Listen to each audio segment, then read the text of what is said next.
Hello. Hello. How's it going? Alrighty. I can see sound is coming in. Alright, so let's go from there. Tonight I'm going to be playing more Monster Hunter Prom. Monster Hunter. I'm going to be playing more Monster Prom. Specifically Monster Con. It's a new one that came out earlier this year. And it's really cute. So yeah. Let's do that.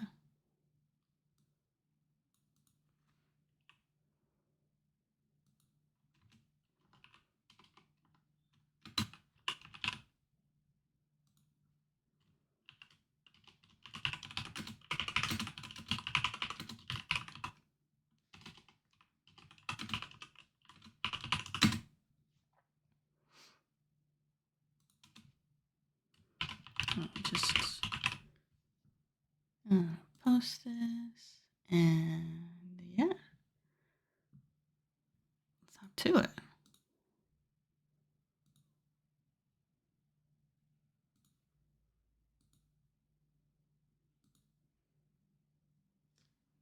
Okay.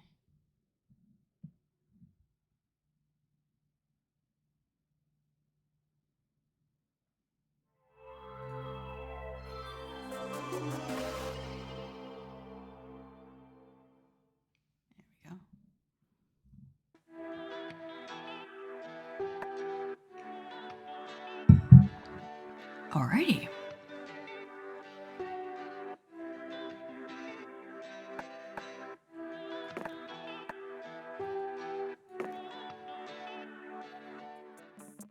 Alright, so we're gonna play this again.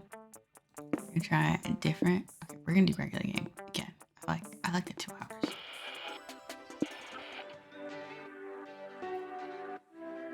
I like the little 5 beats.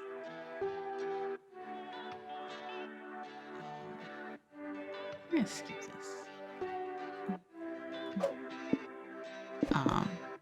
So last time we played the Blue Frankenstein here. This time, I want to play No Face. I think he looks cute. Oh, they're all colors. Oh, I'm an idiot. Yeah, blue, green, red. Yeah. Oh, okay. Yellow's my favorite color. So let's do this.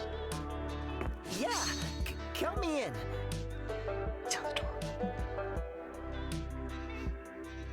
Alright, so we all know this. We're here at SpookyCon. Here to find love and be nerdy. Okay, so let's think about 3 things we like. Oh, these are different. Anime eyes were not here last time. Lists for everything. Oh, enemies to lovers. Dad joke t-shirts. Tier lists for everything. Anime opening playlists. World domination. Retro games. Let's do retro games and I keep hovering over anime opening playlists. Let's do that. Choose your top 3 favorite magical girl tropes. Huh. So we got Angry Red. Flirty Blue.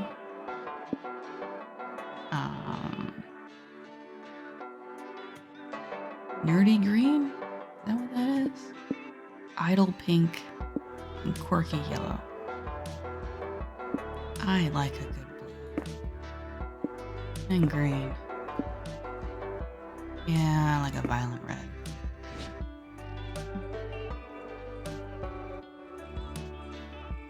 Yeah, here's the new challenge. We're making ourselves write a comic. Oh, it does say with the support of Zoe and Liam. We decided to take on a project we have been putting off for too long. What should I write? Oh gosh. So many ideas, and yet we always found excuses not to work on them. The con was the perfect setting to find inspiration and go for it. Oh. Oh, so we don't actually know what these are, but we found out this one is romance. We did romance last time.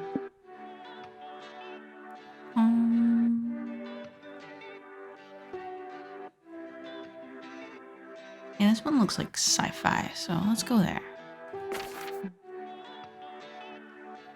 Fear of failure had stopped us for too long, but then we reminded ourselves of the one thing that always kept us going. That we were young and unafraid. We were ready to start. I'm scared of big crowds. I think we have a different arrangement of stats. I wonder if that's character specific, or if it's like kind of randomized each time. Alrighty, alright.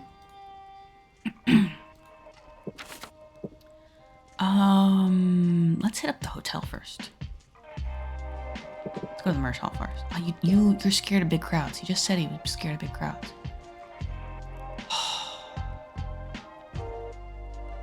Let's go to the community zone first.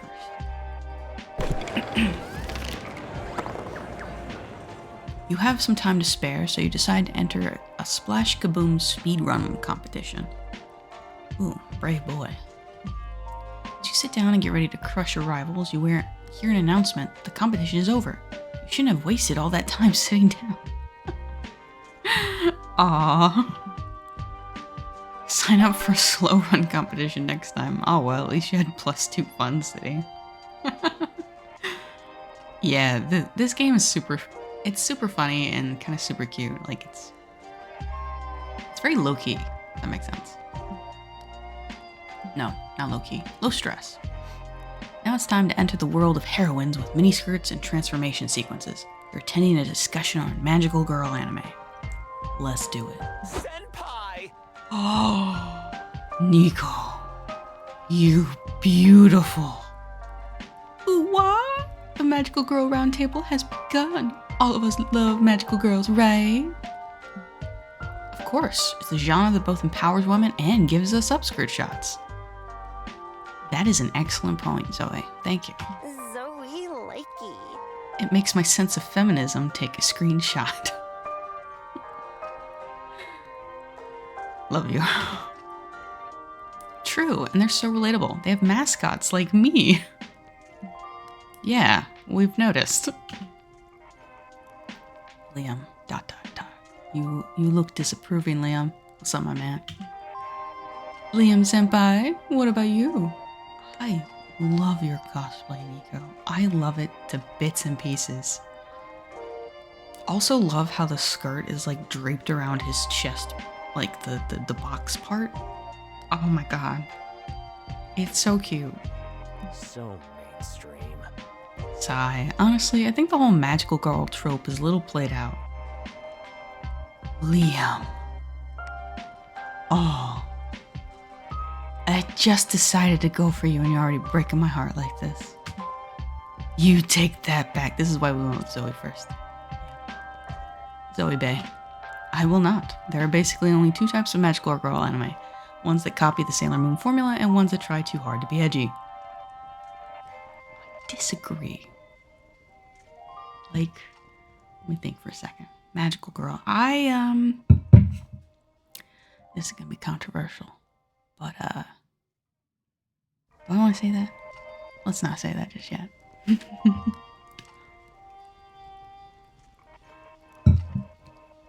I really like Sailor Moon, and I do understand, like, Madoka Magica is, like, definitely an edgy formula. Edgy response to that kind of formula. It's, like, taking the standard Sailor Moon and kind of twisting it on its head. Like, magical girl, but, like, hey, what if they needed therapy? Anyway, back to fun stuff. And surely you're willing to put your money where your mouth is and come up with something better. Of course. They should make a magical girl anime where,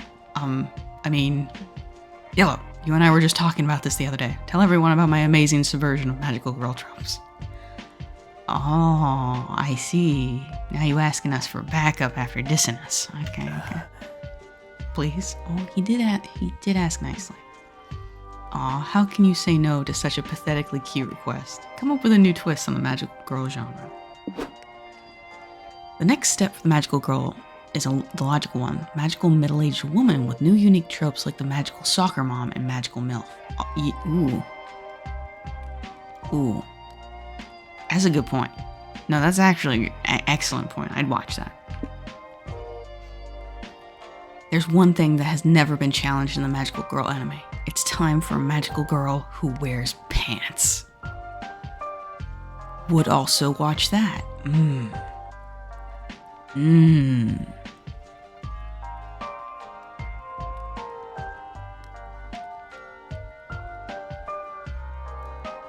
That's a hard choice. I think we can go with MILF. That's quite a disruptive choice. Yes, exactly. It's a reflection on how the passage of time is inescapable, even for magical girls. Do magical middle-aged women still fight evil? When they can. It's hard to find time to save the world when you've got a full-time job, 2.5 kids, and a husband who won't even look at you during sex anymore. Oof, Zoe. Calm down. But beating up bad guys is the best part of being a magical girl. Nonsense. There's plenty of fun things about being a magical middle-aged woman. 40 is the new 14. Indeed, magical middle-aged women can enjoy getting day drunk on wine or having an affair with their children's soccer coach. Ooh. Oh, you're right. This kind of is like daytime drama. His name is Adam, and his hair is graying, but in a very sexy way.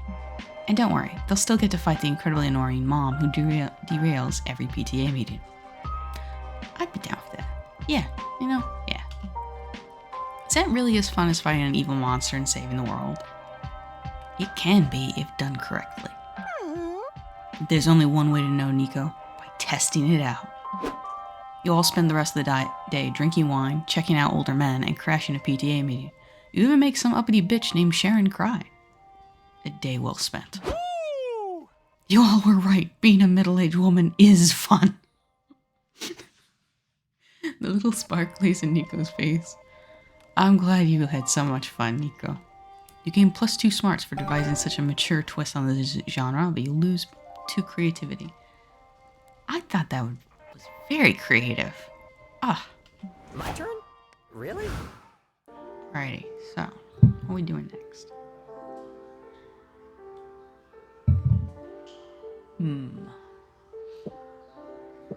Yeah, we go in merch hall.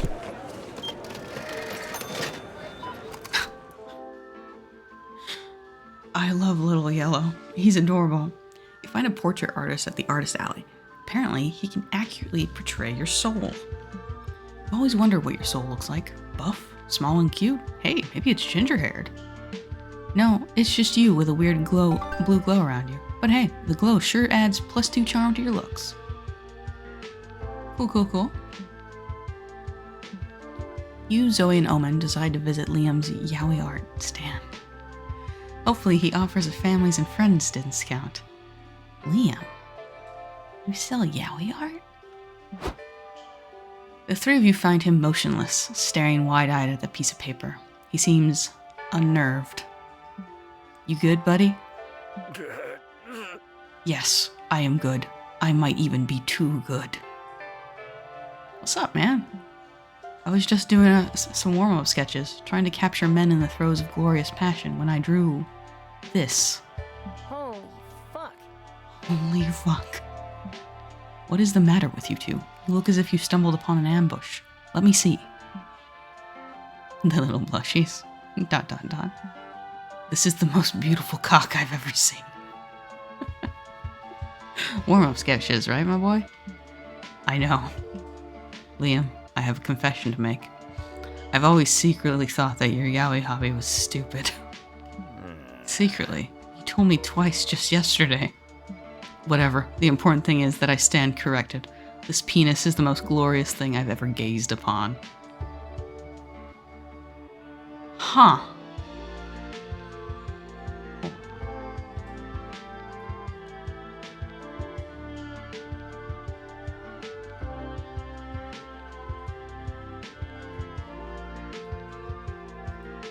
Alright. Are you selling this one? Name your price. I'll give you anything. Them some big stars, Zoe. I will give you $5. Wait, account for inflation. I will give you $5,000. Omen. Doing their math. Sorry, I don't think I should sell this piece. It's too much art to be contained in a single page. True. So what should you do with Liam's phallic magnum opus? Draw some underwear on it. The world is not ready. Eat it to consume its raw power. It seems such a shame to defile art like that. Alright, draw some underwear on it. Are you sure about that? I don't know. Is Liam capable of containing such big dick energy? You know what? We won't know until we try. Of course I am. I made this cock. I can just as easily unmake it. Then you must try, because quite frankly, I am already considering stabbing you in your sleep and stealing your immaculate cock for myself. Settle down, Omen. Yikes. This better be the best damn underwear you've ever drawn, Liam. Your life is at stake. Or, you know, Omen could decide not to stab me. Have you met Omen? This isn't a matter of if, but when.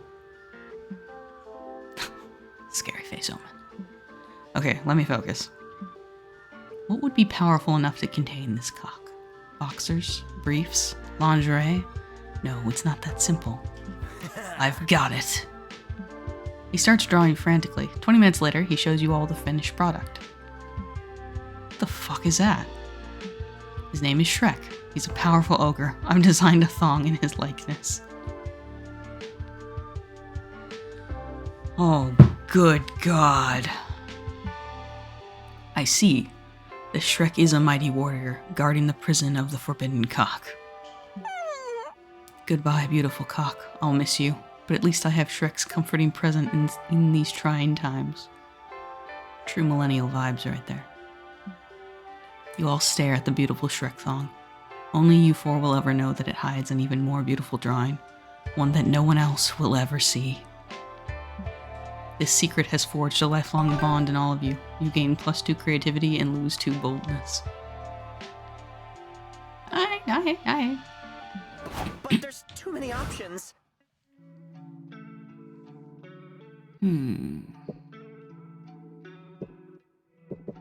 Yeah, let's hit up the lobby. No. Main stage. Main stage first. Oh, are dating sims back? Oh, they might just be. You're sitting at the main stage for a panel titled Are Dating Sims Back? The stage is empty. After a few minutes, a shy-looking guy approaches the mic and says, "They're not, because they never left to begin with." Accurate. Yay! The audience goes crazy. Crazy for dating sims. You gain +2 smarts for learning dating sims will never stop being cool. Hellware.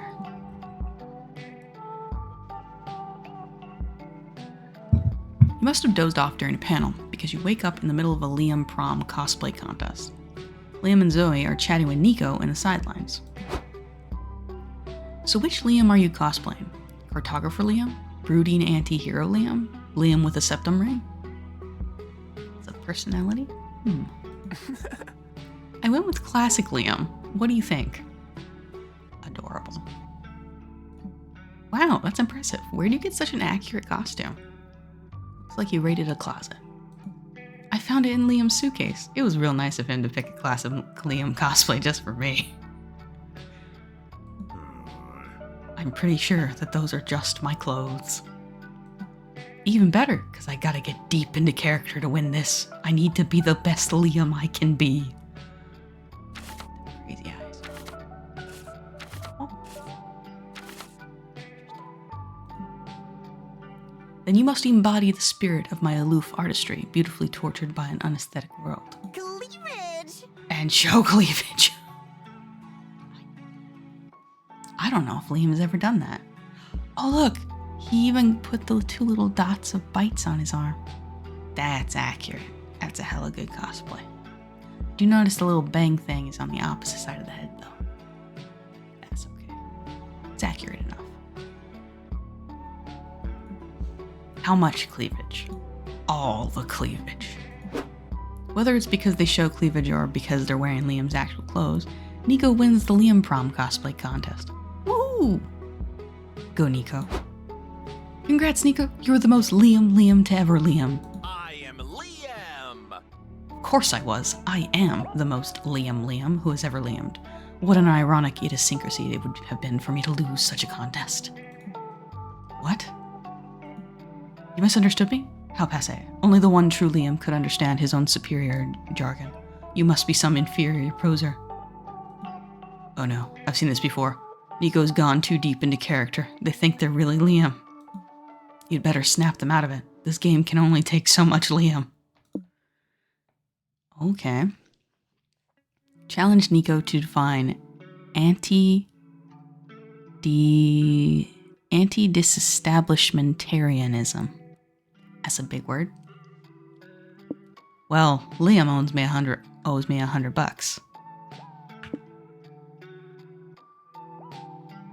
I'm gonna go with option 1. Sounds funny. It's easy. It's a trick question. Everyone knows there's no such word. No, it's real. Alright, I knew that. I was just testing you and you passed. You are a highly convincing Liam cosplayer, my friend. Thanks. Now define, oh god, anti-disestablishmentarianism, please. I'll pass, eh? Well, I could bore you with the definition of such a menial word, or I could spend my time doing something truly enriching, like drawing 2 burly men kissing and touching each other's butts. For I am Liam, artiste of butts. No, we're not drawing butts right now. We're defining anti-disestablishmentarianism. How many times are they gonna make me say this word? I vote for butts. Is that set in stone? Can we take a vote on it? I vote for butts. Anti-disestablishmentarianism is a type of bird? Nope. Darn, I thought I had it. Guess I'm not Liam after all. Glad we could snap you out of it. But it's okay. Cosplay is a constant process of learning. One day, I will truly become Liam. Huh. And now the one true Liam can show off his expertise of being Liam by defining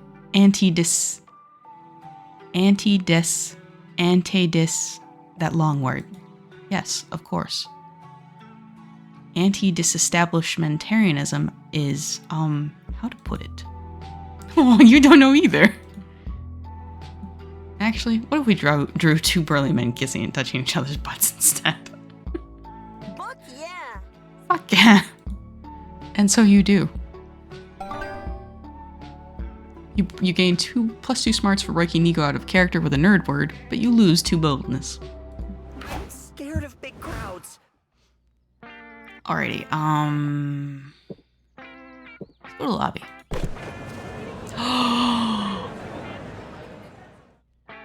Cult of Lamb! That's adorable. No, that's actually adorable. Oh my god. You're roaming around the lobby and you find someone with your exact same cosplay. Unacceptable! You decide to solve this conflict the traditional way. A knife fight to the death. Okay. The other cosplayer doesn't carry a knife, so he gets automatically disqualified. You win the right to cosplay. You gain +2 boldness for always carrying a knife for no reason at all, and because I'm kind of scared of you.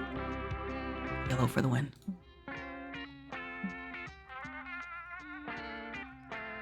You, Liam, Zoe, and Nico were supposed to meet up in the lobby to go to a panel together, but you can't find Nico anywhere. You decide to call them. Yo, what's up, Yellow? Are you with Zoe and Liam? Yep, and we're looking for your goofy ass. Where you at? I don't know. I'm pretty sure I'm in the lobby. Maybe the merch hall or the bathroom or something. What?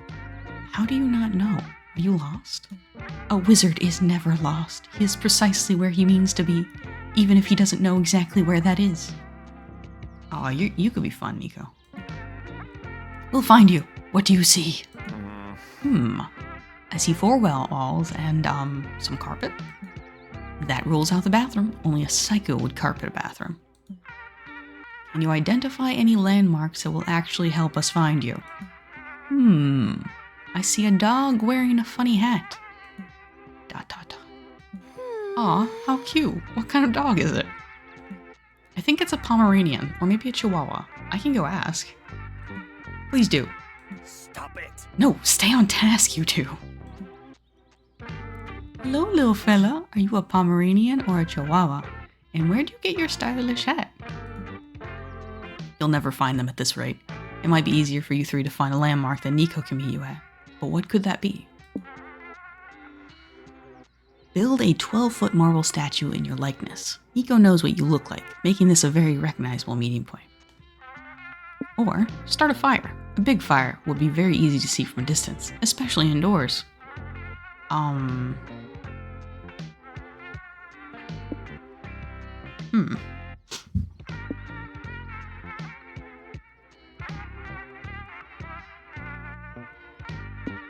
You know what? Let's go with option one. You use your secret sculpting skills. Oh my god. You use your secret sculpting skills and the 2-ton block of marble you just found to create a 12-foot tall statue of yourself. It's beautiful. What? Yellow, secretly talented. Good call. Wow, nice statues, Yellow. Which one am I supposed to meet you at? What do you mean, which one? I see 2 yellow statues. Which one are you standing by? There's 2 of them? What are you talking about? Are you drunk? No, they're right, look. Zoe points at another 12-foot tall, nearly identical but somehow hotter statue of yourself across the room. What the fuck? Enough. Did you do this statue of Gambit already, Yellow? Are you running out of bits or something? You know what? Maybe.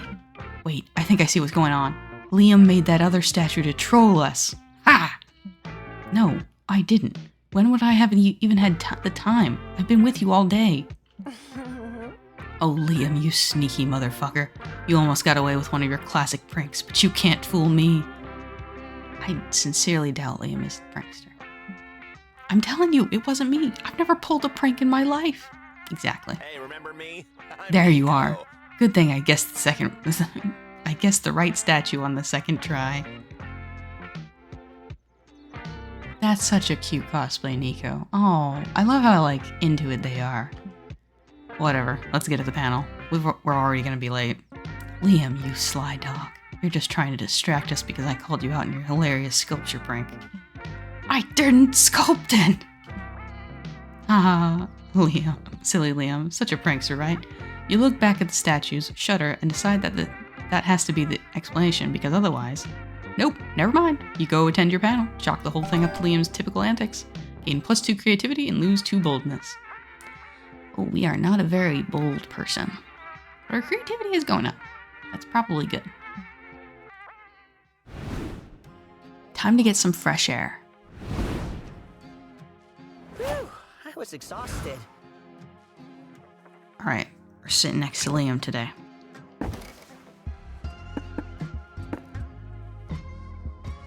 Alright, so we want to visit a museum, watch a movie, go for a walk. I want to visit a museum, Liam. You and Liam decide to visit a contemporary art museum. Come on, think of something smart to say. Obviously, Liam is in his element. He has copious amounts of information on every little weird sculpture lump or abstract blob you see.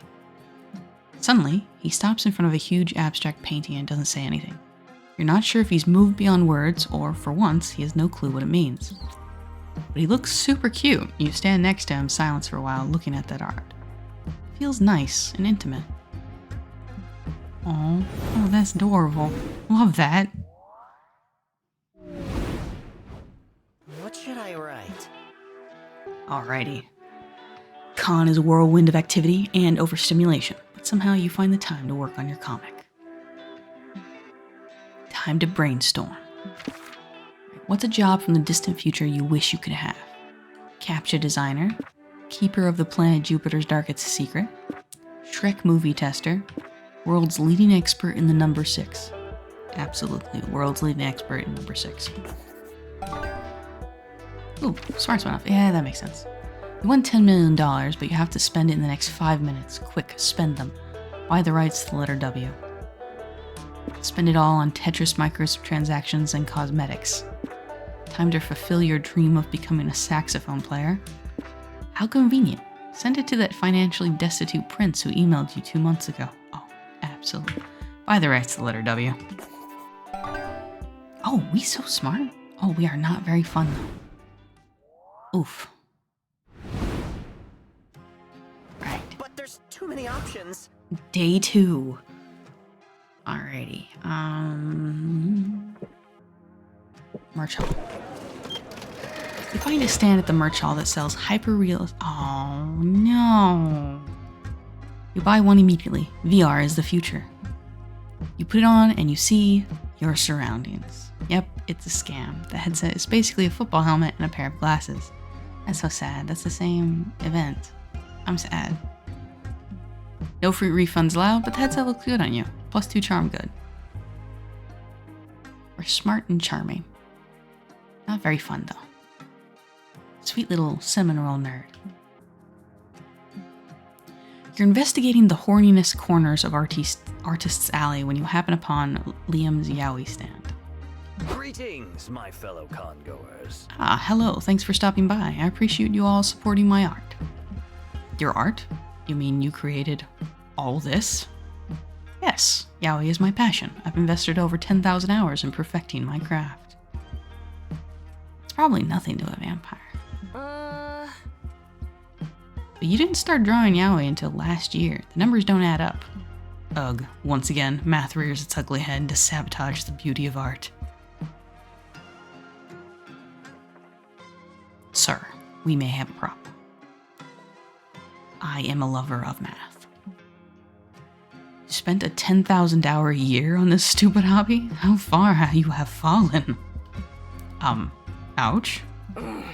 I know of your past, Liam. You used to be Angelus, ruler of the dark side. You subjugated millions. You nearly conquered the world. I know, but I'm not Angelus anymore. I don't enjoy reminiscing on my dark past. Oh, Liam. Liam? Dark past? You mean your glorious past. I looked up to you. You were once one of the biggest threats to our reality, and now you draw penises for fun. It's maddening. I'm maddened. But Omen, look at these butts. They're worth 1,000 conquered empires. Are they, Zoe? Are they?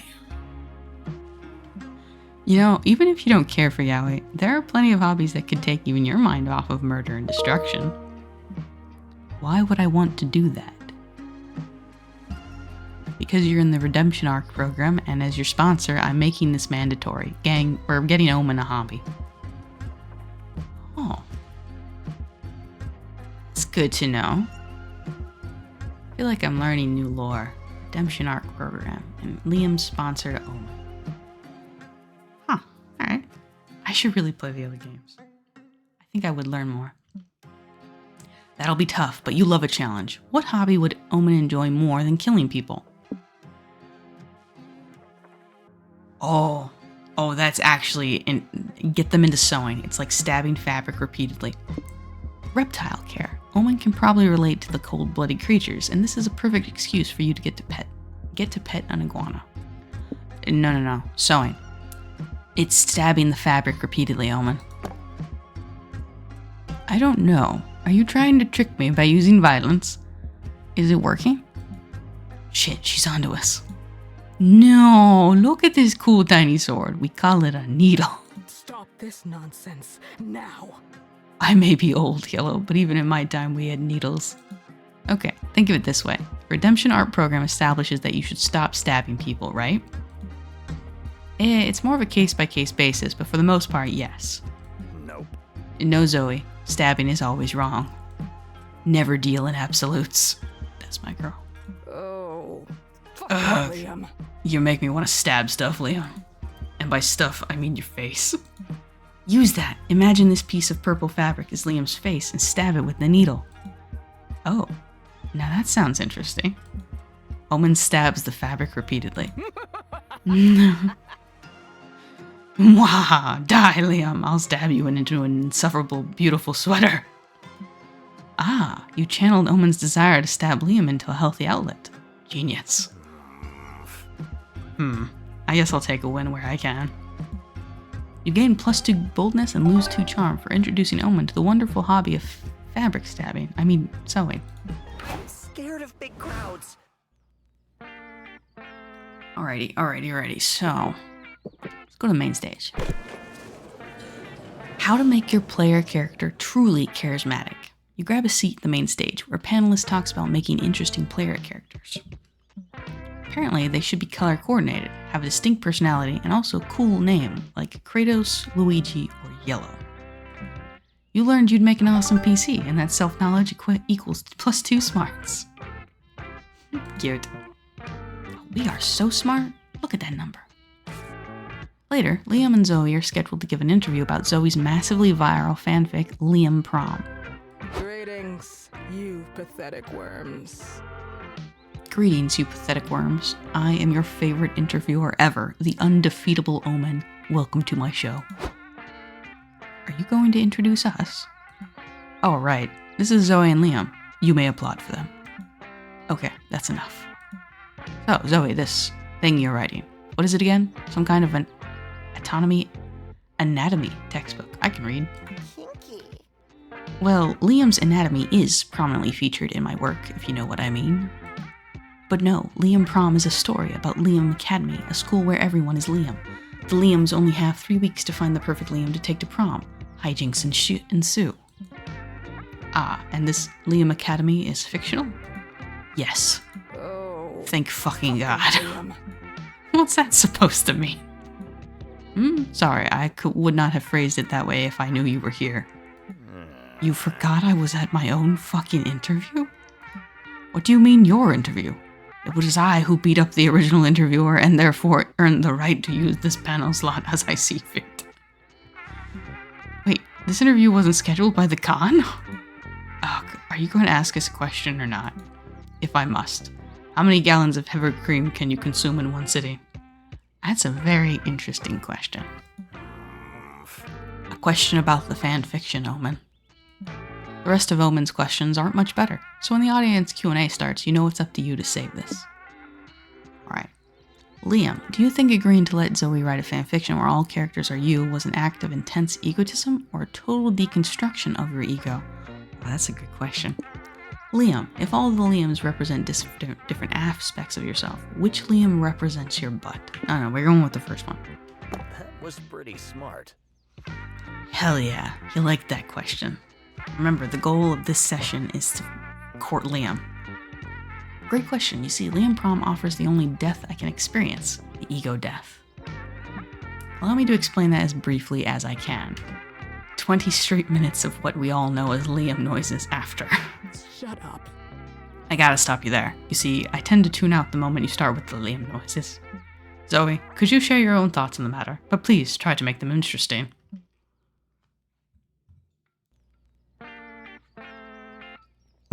Of course, I'd say the whole concept of Liam Prom is the ultimate Liam ego trip. It even gives him a platform to make Liam noises in public for 20 minutes. Loud, upset Liam noises. Aw, oh baby. Shh, buddy. It's okay. Who cares anyway? You deserve the Liam Prom ego boost. I mean, you get overshadowed by our more charismatic friends in real life enough as it is. Oh, buddy. Yes, wait, what? Liam Prom. But not anymore. Worst Liam. I say this is the year of Liam. Liam here, Liam there, Liam everywhere. Everyone will love Liam, even if he is a worm. A worm? Yeah, Worm Liam. I just whipped that character up last night. What do you say? What you say, audience? You want to meet Worm Liam? Okay, I admit, he's got a certain charm. Fascinating. Fuck, now every time I see real Liam, I'm going to be disappointed that he isn't a worm. Everyone gives Worm Liam the standing ovation he deserves. You gain +2 smarts and lose 2 fun for asking such a deep question. Oh, we are so not fun. But we are very smart. I wonder if there's a maximum to the points you can get in a stat. I want to see if I can get to 30 in smarts. But there's too many options. Okay.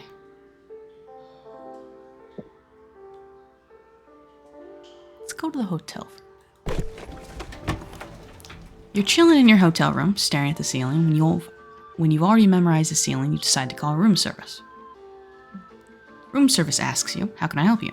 You tell room service you've memorized the ceiling because you were bored. Turns out room service loves your room ceiling. They've memorized it out of boredom too. You talk about it for hours. Repeat events. The conversation is enriching and inspires you for any ceiling-themed creative products you may have in the future. The game +2 creativity. That's good at least. Creativity goes up. Afterward, you, Nico, Liam, and Zoe are sitting by the food trucks eating corn dogs. Aw, another hot dog. Darn it, I got a hot dog again. What's wrong with hot dogs, Nico? Hot dogs are great. What do you mean? Well, you know how every corn dog has a 50-50 chance of having either a hot dog or a corn cob inside? For some reason, I always get a hot dog. What? What do you... I think someone has lied to you, Nico.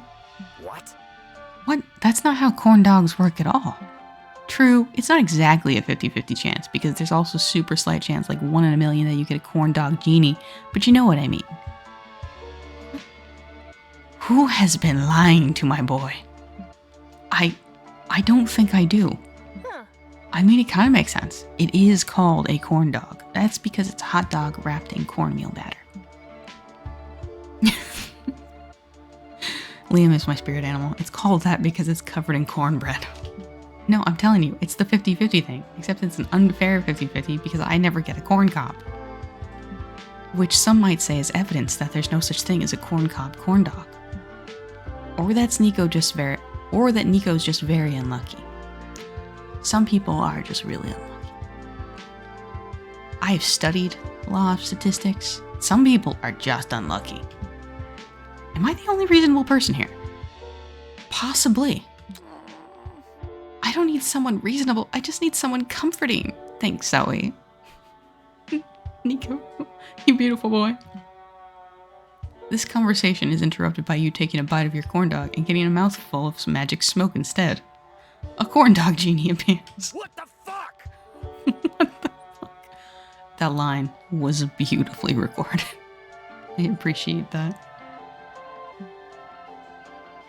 It's the corn dog genie, silly. The one I was just telling you about. Oh, that art is so cute. Congratulations, Yellow. You get one wish before I return to my cozy breaded home. What will it be? Wish to know why you never get a corn cob when you eat corn dogs. Wish for what everybody wants. Oh. I want a beach episode. Give it to me. Yes. Yes! But we've got a con to attend. Why would we waste our time with a... Shut up! This is happening. Zoe's on my side. Always on my side. Girl has got it right. Faster than you can say, can I finish my corn dog first? The genie teleports you all to a beach. Dang. Oh, this is nice. We could spend the next 3 days just doing this. Swimming, making sandcastles, smashing watermelons blindfolded. We could do this forever. I can see it now. Monster Prom 5, Monster Beach. Yeah, I'd buy that.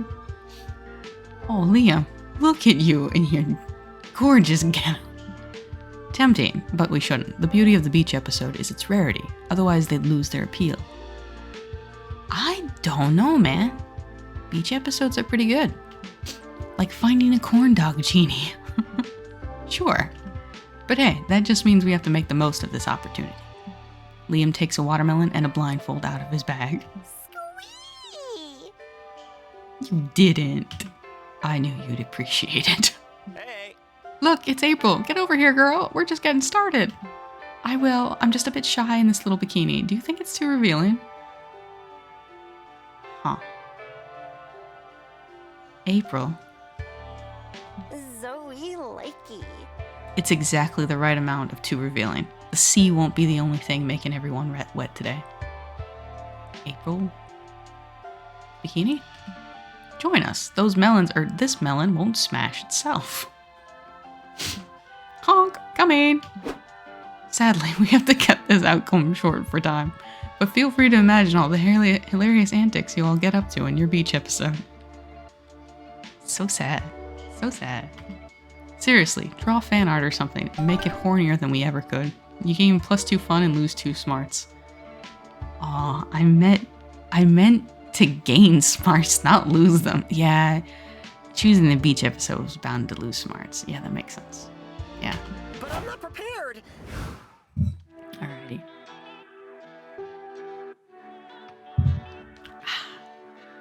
I'm drinking a lemon ginger tea.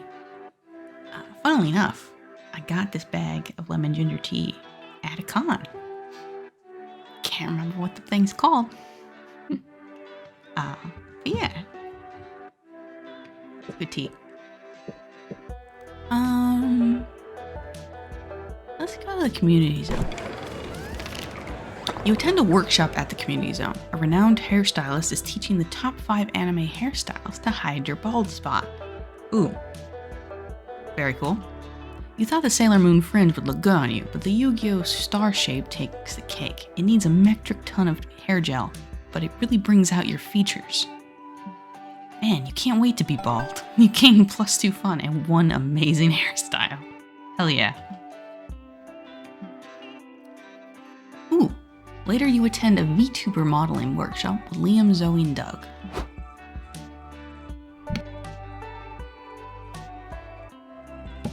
I'm finally done. Look at my avatar, everyone. Hi, Doug. How you doing, buddy?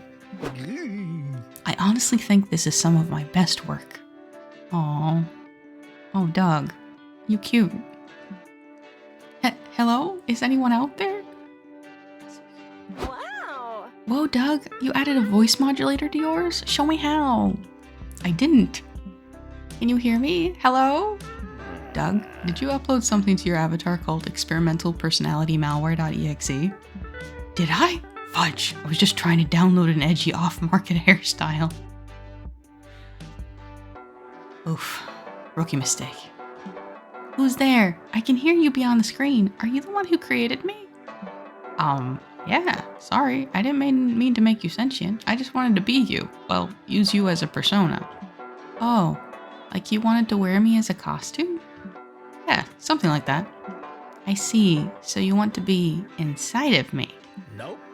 Absolutely not. Definitely not like that. Wait, let's hear him out.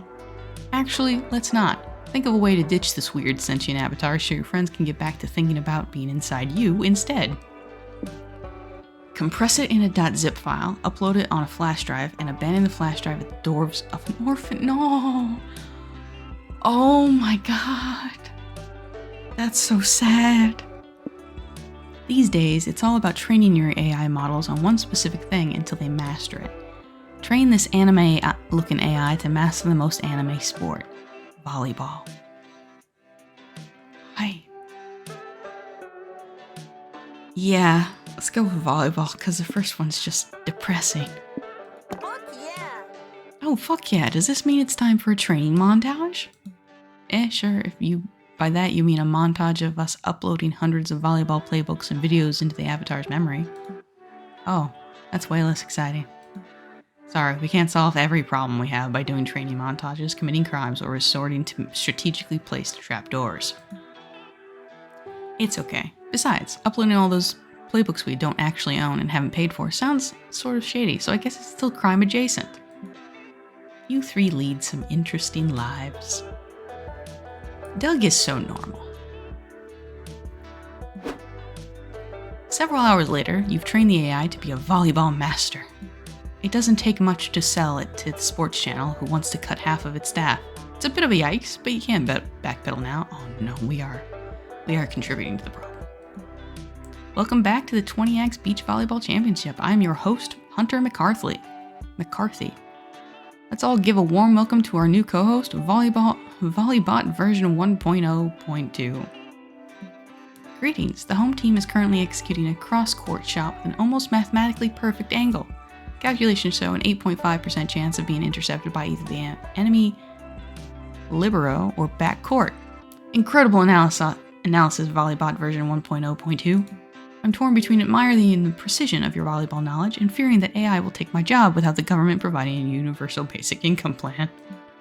A valid concern, my colleague. I, on the other hand, hurt for different reasons. Oh no, as I possess all existing knowledge of this sport, and yet I will never know how it feels to hold an actual volleyball in my hands. Whoa, so cool. Oh my god. It went dark regardless of the choice, got it. Woo, that's my avatar on the radio, everybody. I've never been so proud. Oh, Doug, you sweet little himbo. I'm happy for you, Doug, but I can't help but feel a bit dirty after this. Would you feel better if we go get some hot dogs and rally for the implementation of ethical AI regulations? Not bad. I think so, yes. You all have a good time rallying for a good cause, and the hot dogs make it even better. You gain +2 fun for solving problems with volleyball and lose 2 boldness.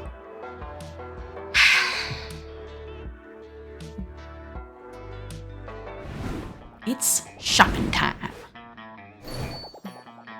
Oh, hello. Welcome back, Dollface. You know the drill. Choose blindly and choose wisely.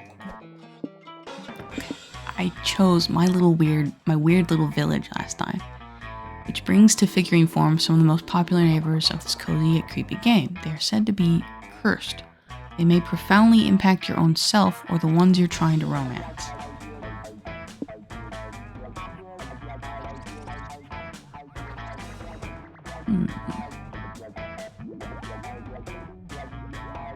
I want to go with Zodiac Thirst. I like the look of that box.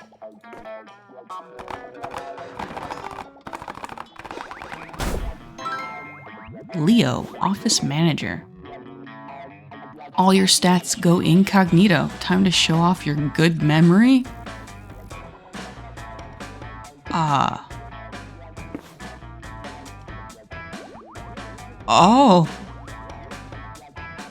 Oh, I don't have access to my stats anymore. Good choice. Only a true connoisseur would pick my best item at random. Thanks, man. I brought extra markers. Another day, another morning to devote to the comic you're working on. Time to brainstorm. What is the one feature you always look for when you buy a robot from the robot store? A metal cock that also serves as a deadly projectile? The refined sense of humor so typical of robots? A vast knowledge of flower symbology? Free internet access? Oh.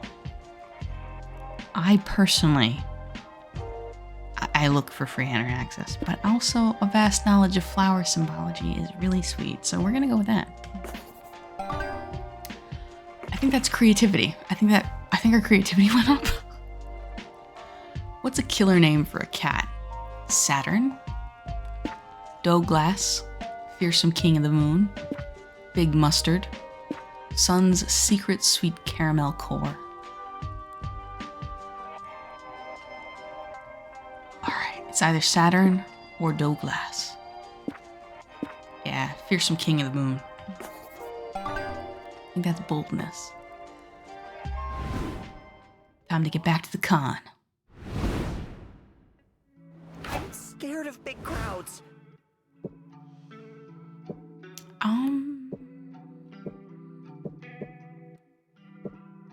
Let's go to the lobby. You're strutting down the lobby, proud of your amazing cosplay. A kid approaches you. Could I have an autograph, please?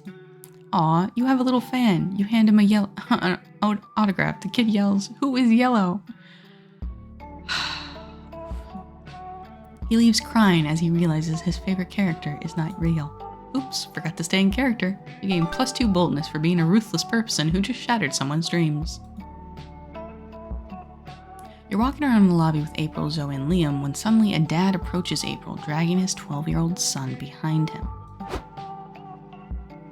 Mickey, this is April 1st. She's a great pop star. Don't you want an autograph?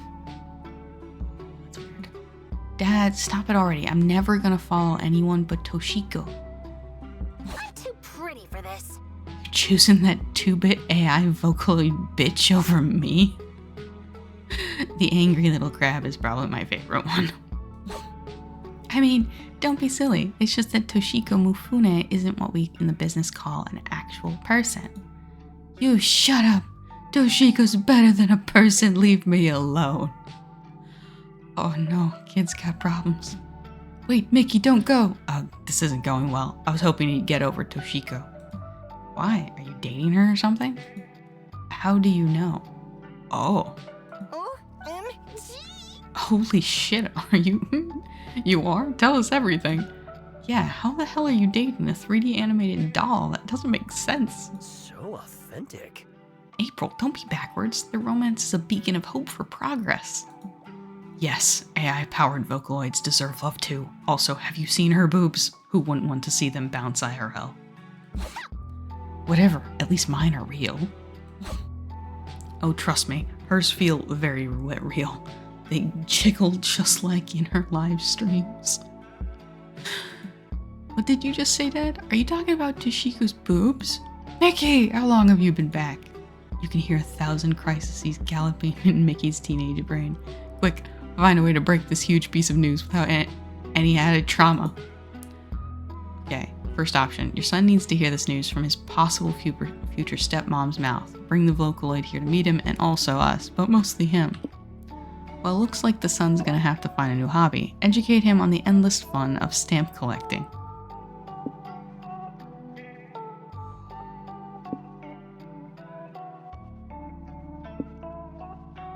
Let's meet a Vocaloid. You're right. I'm gonna call her right away. Yes. Yeah, you do that. This still doesn't make sense. Toshiko's a 3D model. How is she supposed to show up?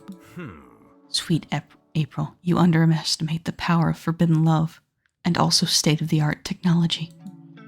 Mickey's dad talks on the phone for a while, then returns with a smile on his face. Mickey, there's someone who would like to meet you. Mickey-chan, your dad has told me so much about you. Aw, she cute. Oh, she cute. She cute. Oh my god, it's Toshiko Mifune in the flesh. Oh no, oh no, oh no. It's finally happened. The singularity is here and is going to kill us all. That's a new one. I haven't seen that mascot before. April, calm down. Don't you see Toshiko just wants some love and affection? That's right, and I found it in your dad, Miki-chan, and maybe I could give you some affection too, as your new mom. Sure.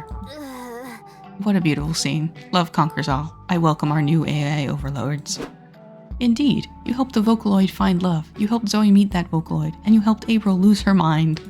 You gain +2 fun, but lose 2 creativity. I think intelligence would still be our highest stat, right? Because we were like at a 26 before the incognito mode snapped up. That's kind of cute, actually. Incognito stats. That's cute. But there's too many options.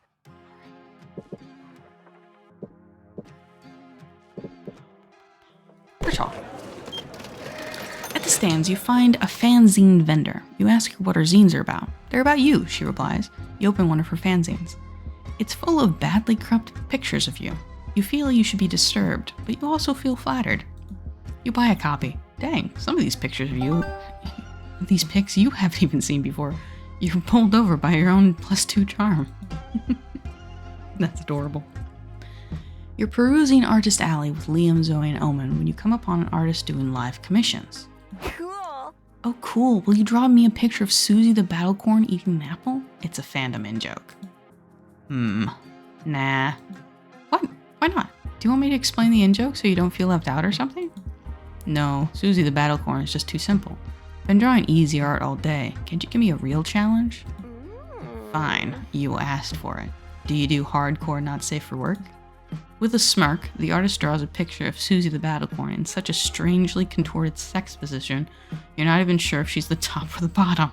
Holy fuck. Whoa, you're kind of a douche, but I'll admit, you really can draw. You want a real challenge, you pathetic pencil pusher? Fine, draw me an owl. An owl? Yes.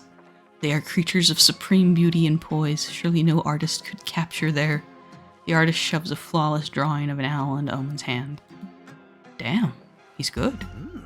I've got something. Draw the moment the last vestiges of hope die in a man's eyes, leaving him a broken shell of a person.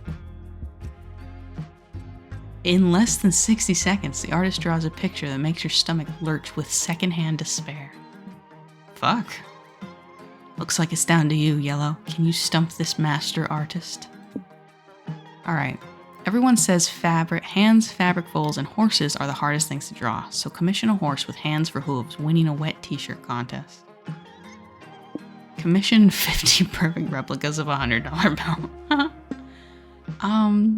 No, I like the top one, because, so my partner is really into art, and they said some things about hands and fabric.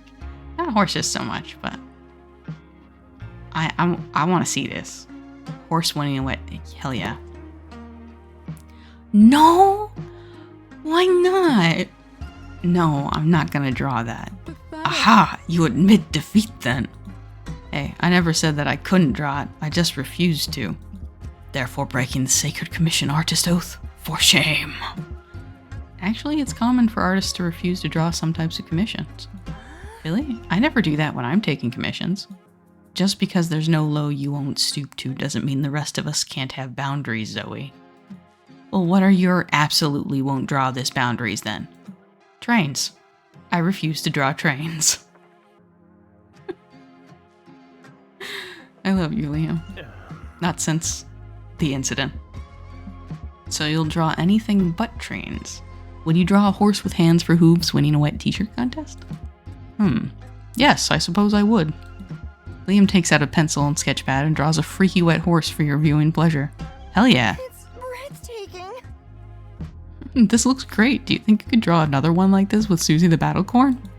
Take that, you bastard. Liam is, like, 8 times the artist you are.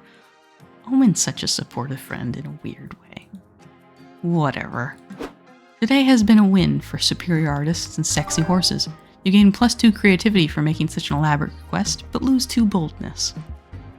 I feel like that was very bold. But I'm not prepared.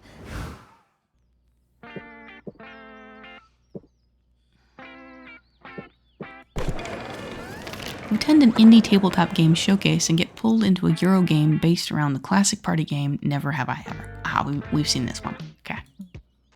It's like the original game, but there are different point values assigned to the severity of your admissions. There are also sudden death rules, a phone-a-friend mechanic, and a robber, somehow.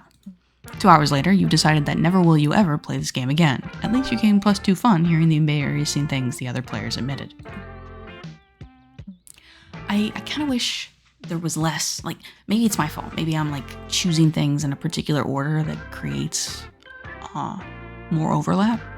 But it feels like there's, I feel like I shouldn't be seeing so many repeat scenes when this is my second time playing through, if that makes sense. I would have liked to see a little bit more variation. But maybe that's because I'm choosing things in a particular order. I don't know if I am. I'm kind of just picking randomly. But maybe I have a bias in what I'm picking first, in the order in which I'm doing that. But yeah, whatever. Later, you attend a roundtable discussion on magic systems with Liam, Zoe, and Nico. Time to get your fantasy fic fix. Love magic systems. Bring it on. Thank you all for coming. Let's start with some broad topics. Do you all prefer soft magic systems or hard magic systems? Hard magic system, please. Like, they both serve their purposes, but I prefer a hard magic system. Soft is like for full of wonder and stuff, but I like rules. Cool. Liam agrees with us. Hard magic systems are obviously superior. Rules are vital to tell a compelling story. I don't know if they're vital, but they're interesting to me. They make my brain scritches very nicely.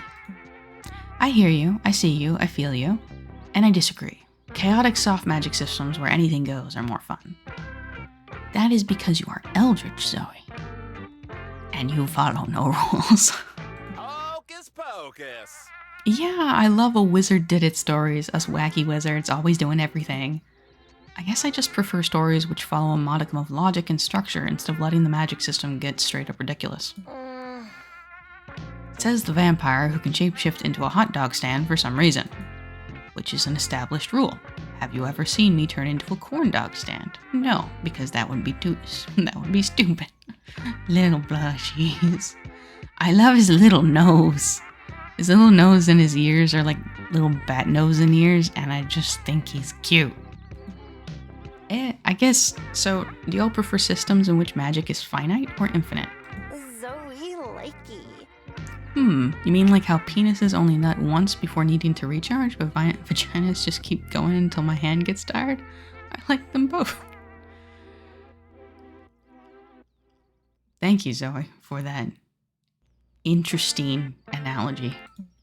Yo, nut-based magic system. You're a genius, Zoe. Well, the idea is to create a new magic system as a group, but not that one. You there, you've been quiet. Why don't you present the system? Surely you can come up with something more, stimulating than what we've already heard.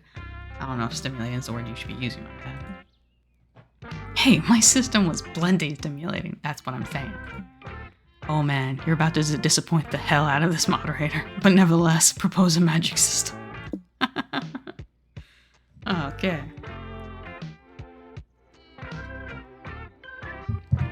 Backhanded blessings. A world in which backhanded compliments become true as if they were curses cast upon your enemies. STM. Sexually transmitted magic. I'm gonna have to do a run through of just picking the stupid options at some point, because this is a stupid option. Sexually transmitted magic is a stupid option. Backhanded blessings is incredibly interesting. I like that. It kind of like poses the way like magic is warped by the words in which people say, plus their intention behind them. And that's kind of cool. That's kind of like leans into how I think of spells in general and Wiccanism, paganism. Like there's words and stuff, but the intention behind it is more important. So backhand compliments becoming curses. Yeah, I like that. Lame. I'm not convinced. Seems needlessly complicated. It's really simple though, Leah. Why would you? Oh, he doesn't like the idea. Oh, I'm sad now. Harsh but fair, Liam. I'm impressed that you don't care how negatively you come across. Why, thank you. Wait. And look at his outfit. It's so unique. I know I'd never be able to pull it off. Ooh, Oh, good one. Now Liam's cursed to never be able to pull off his clothes again. A lifetime of bathing, swimming, and fucking in the same outfit. It's a fate worse than death. Sounds more like an annoyance than a curse, but hey, you did your best. Oh, he's firing back. Petty wizard fight. I've got this. Did you put some makeup on today, Liam? You look less like a dead possum than usual. What a tryhard. Thanks. I went for eyeliner sharper than Nico's wits, and I think I succeeded. Oh! I don't think we can outwit him. Oof, you wound me with your words. I am defeated. Zoe, avenge me. Okay, Liam, you're on. Fuck, I can't think of anything. Plan B. Zoe slaps Liam with the back of her hand. What the fuck? Ow, what the fuck? Backhanded slap attack. It kinda counts, right? This was a great idea, Yellow. You're cleverer than most people give you credit for. Take 2 + 2 charm and -2 fun. Alright, Queens. My turn? Really? I think this would be fun as a multiplayer game. Like, I imagine you could kind of fight for people's affections in that way. Yeah, that'd be fun. I just noticed. Look at the little people on the ground. This guy's carrying a massive sword, and this one has spiky anime hair. Oh, I love the details. It's adorable. Anyway, I like the main stage. How to add loot boxes to your game. Don't. I think the last convention I went to actually had a panel like that. That's pretty funny. Anyway, you attend a panel on how to seamlessly add loot boxes to games. The short answer is that you shouldn't. This turns out to be invaluable knowledge that makes you gain +2 smarts. Oh, we're smarter now. I think we're at like a 28 now? Maybe? Oh god. Pay 10 monster tokens to open a mystery box with a bonus random amount of smarts. JK. It's cute. Later, you attend a panel being hosted by the creators of a recently popular fanfic called Prom. Doug, con volunteer. Thank you all for coming. I'm your moderator, Doug. I'm honored to introduce the creators of Liam Prom. They're also friends of mine. Can you believe it? Aw, Doug. We're gonna romance him next. I'm Zoe, the author of Liam Prom. Next to me is the inspiration behind K-pop star Liam, cartographer Liam, buff Liam, and countless other Liams. Thank you for having me. Just in case anybody was wondering, my name is Liam. Doug, polite chuckle. So let's get right into it. As the original Liam, how does it feel to be the subject of such a sprawling saga? Liam de Liancourt, Liam Prom Muse. Well, I always had the nagging suspicion that I'd be someone's muse someday. I mean, you're a vampire. The odds are in your favor that eventually it'll happen. I bet you didn't think that you'd be portrayed as a sexy panini press. No, I can't say I expected that. But in a way, I feel like being portrayed by a multitude of characters gives us a better insight into my multifaceted personality. A world full of Liams. Sure, and it gives me a chance to answer the eternal question, would a centaur Liam also wear a man bun? Who among us hasn't wondered that? Boy, look at the bushies. I love this. It's such a cute art style. It reminds me of Spiral Scouts. Something like portrayed in such a cute way, but entirely off the rails and raunchy. Yeah. The panel continues, and you learn more about fictional Liam tropes than you ever thought it was possible to know. While Zoe is dissecting buff Liam's diet and workout plan, you hear Doug whisper in your ear, "Psst, Yellow, I'm about to open the floor to audience questions, and I really want this panel to go well for Liam and Zoe. Could you go first and ask something insightful? Everyone always waits for someone else to ask a question, and the initial silence is super awkward. Doug is such a good friend. Oh, you deserve the absolute world, my boy. Crap, he blew your usual strategy of panels. Come up with a good question for Liam and Zoe." Okay, most of the action takes place in Liam Academy, but have you thought about how a universe of Liams would affect the economy and politics of this world? Of all the friends you could have written speculative fanfic about, why Liam? I feel like this one is more targeted to Liam, and this one is more targeted to Zoe. Good question. Conceptualizing a universe full of Liams was a challenge in and of itself. I mean, most of society has a hard time dealing with just one Liam. If you put hundreds of Liams face to face, what would happen? Hey! How do the Liams elect a governor when every Liam thinks he's the smartest person in the room, even when he isn't? Sometimes I am. Oh, no, blushies. Would being Liam allow all the Liams to put up with each other's Liamness and live together in harmony? Or would they irritate each other to the point of mutually assured destruction? Hey! Personally, I believe that the Liams' commitment to democracy, fine art, and disdain for fashionable hairstyles unites them even as their insufferability tries to tear them apart. Wow. Wow, Zoe, you've really got all your lore ducks in a row. Thanks, but remember, lore is only important if you can use it to write a gripping main plot. Don't attack me like that. Naked Liams! Which in my case, is usually making the Liams fuck. The audience murmurs in aroused agreement. As for the economic system, they use the euro. Next question. You gain +2 smarts for learning so much Liam Prom background lore, but you lose 2 boldness. I feel like that was very bold of me. Shut up. We might be over 30 smarts at this point. That's exciting. I wish I knew. Time to get some fresh air. It'll be nice to get a break. Alright, we're sitting with Liam again.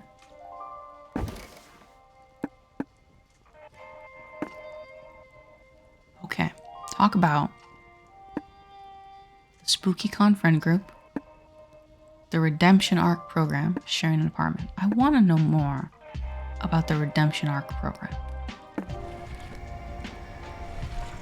Well, the thing is, I did terrible things back when I was a Dark Lord, you know? I've made a lot of effort to make sure I've changed since then. Oh, he took off his glasses. He's cute. But regret alone doesn't make up for the atrocities I inflicted, Yellow. Oh, Liam, you're being too hard on yourself. I foisted death and destruction upon thousands of people. Yikes! Ah, okay, maybe you're being the right amount of hard. Yes, so I spent countless nights devising a plan to enact change, meaningful change. Then it hit me. I joined the Coven, which was one of the biggest changes in my life. In a way, joining the others rescued me from the dark place I was in. There's so much monster lore here that I just don't know. I joined the Coven, which is one of the biggest changes in my life. In a way, join the others rescued me from the dark place I was in. That does sound like meaningful change. It truly was. And it made me realize that there was something I could contribute. I have a unique perspective on what it's like to be in such a dark place and what it's like to come back from it. So what if I could build a program to do the same for other villains? And look, I won't pretend that it's that simple. There's a nuance to it, and it's surely quite a complicated topic. I don't mean to pretend that the program brushes off the damage we've done. It's not enough. It'll never be enough. But still, doing something is better than doing nothing at all. Makes sense. Yeah, I get that. Still, if these powerful beings are helping to save the world instead of trying to destroy it, that surely is meaningful change, no? I hope so. We both remain quiet for some time. Liam seems like he's looking inwards, navigating all his thoughts and regrets. And maybe the best you can do right now is just hold his hand through the silence. That was really cute. I wasn't expecting that. What That's should a I write? level of cuteness I wasn't expecting. Okay.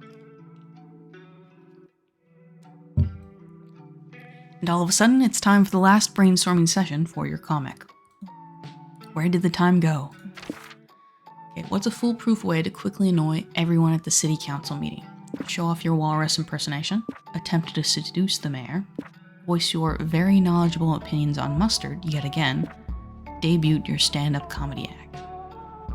What's a foolproof way to quickly annoy everyone at a city council meeting? Attempt to seduce the mayor. Oh, charm goes up. Yeah, that makes sense. What's the one new piece of technology that makes you yearn for the future to come? Bowel control automation system? Perception of aesthetics processor. Ooh. Oh, actually, that sounds cool. Eyebrow management system. Also sounds cool. My eyebrows are constantly doing things, or not doing things. AI-powered underwear. No idea. I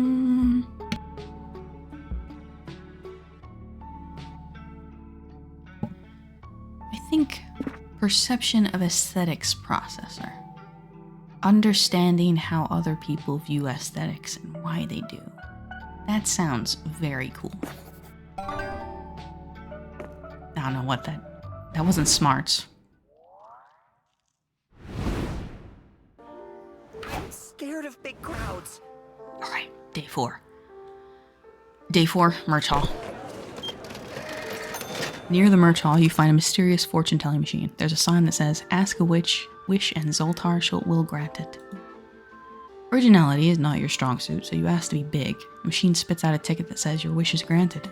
You keep walking around, waiting to get bigger, but you don't feel any different. Until you look at your butt. Yes, you now have a big, juicy, +2 charm butt. Wishes do come true. Oh, I did get this one. Okay. I do remember choosing the merch hall first last time too, though. Like, it was very, because that's the thing you do at a con the last day. Run and go get your merch, okay? Don't judge me. Okay. Later, you're in your hotel room getting ready for your first real date with Liam. He invited you to a fancy brewery. Hold on, what? We're already going on a date with Liam? We got enough hearts? Oh, okay. Wait. Greetings, Yellow. Ready to go to the Beetlery? Yup. Wait, don't you mean the brewery? No, the Beetlery. It's an experimental restaurant that specializes in edible beetles, crickets, and other bugs. Oh. Okay, man.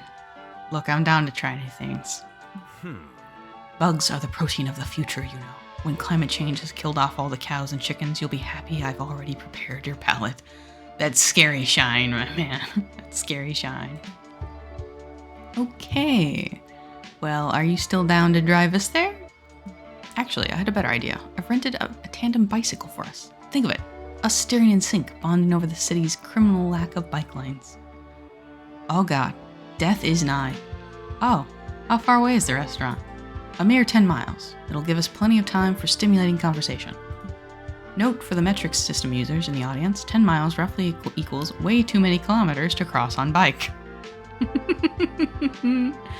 I feel like the people who use kilometers also use bikes way more than people who use miles. Are you sure you want to bike that far? No offense, but you're not the most athletic person I know. Oh, don't worry, it's not a traditional tandem bicycle. It's closer to a motorcycle sidecar where I sit in a chase lounge attached to the side. Hold on. Wait a second. So I have to steer? While you're pedaling, I'll boost your morale by reading some of my poems. You bitch. Some of this is unpublished material, you lucky dog.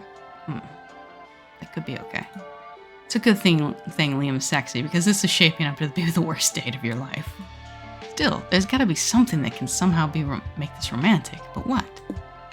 The internet is vast. Surely someone's written a fanfiction about this exact date scenario. Use it as a cheat sheet. There's one thing that can save any date, no matter how bad it's going. Mariachis? There we go. Good thing texting and biking isn't illegal. It takes the entire ride to the beatlery, but you finally managed to find a fic about this exact situation. Robbie admired Patrick. Oh no. Fudge biscuits. Okay. Robbie admired Patrick's lips wrapped around a roasted millipede. With a smile, he slurped at the other end until their lips met. Hey Liam, want to go full Lady and the Tramp on some millipede with me? Let's pleasure our palates. Sure, I thought you'd never ask.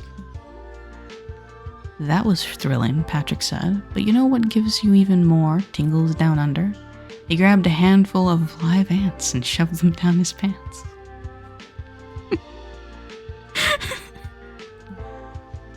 The things you do for love. Unfortunately, they only carry live daddy longlegs here, so you'll have to make do. Yellow, why did you just put a bunch of daddy longlegs in your pants? Heh, more tingles down under for me. Are you having a nervous breakdown? Should I call someone? Who's your emergency contact? All excellent questions, Liam, and the main reason you are so attractive. You are, actually. You're the only responsible person I know. Oof. Oh. Aw.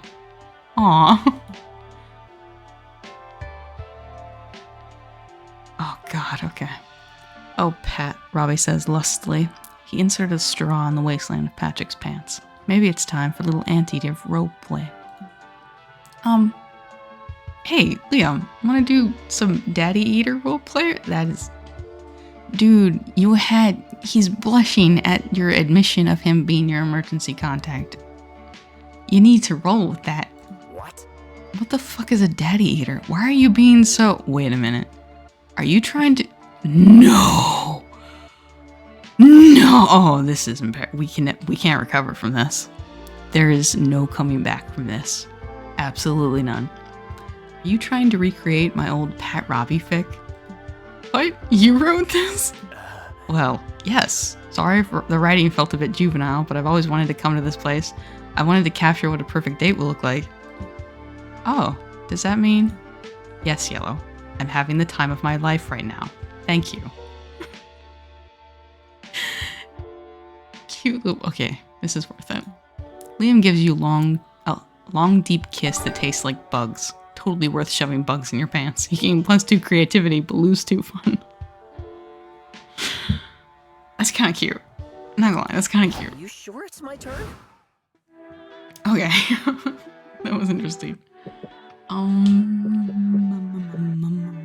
Let's go lobby.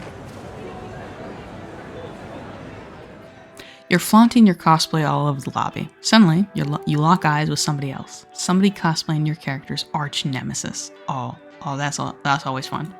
You both freeze in place, facing each other. Sparks fly between you. The angry kind of sparks. You make your best threatening face and... she leaves.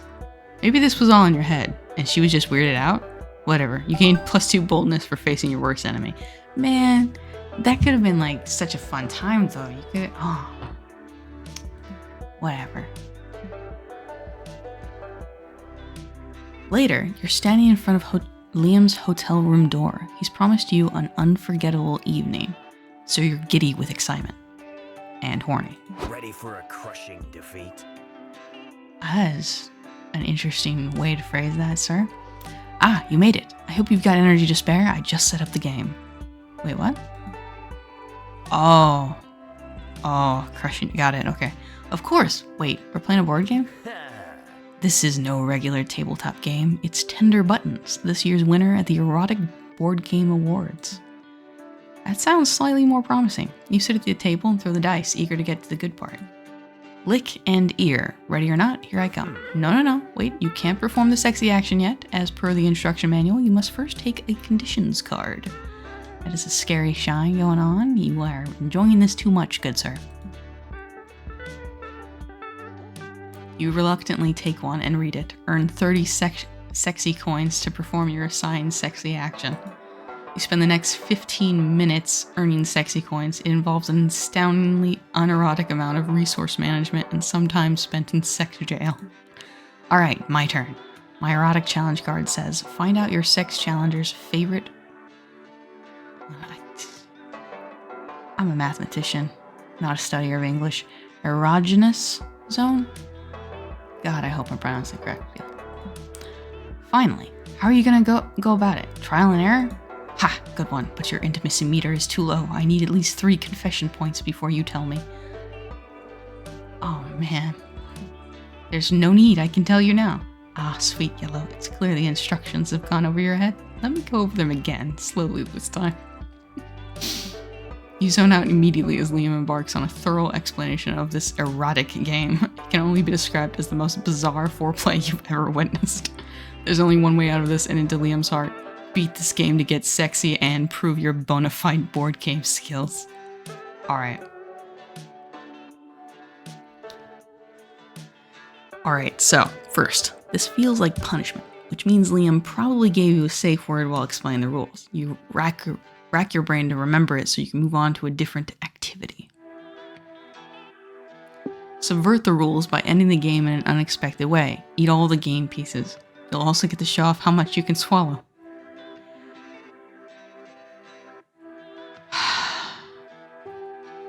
I'm going to have to do a stupid run at some point. Going for this one just yet. You close your eyes and focus, trying to snatch back some of Liam's words from your hazy memories.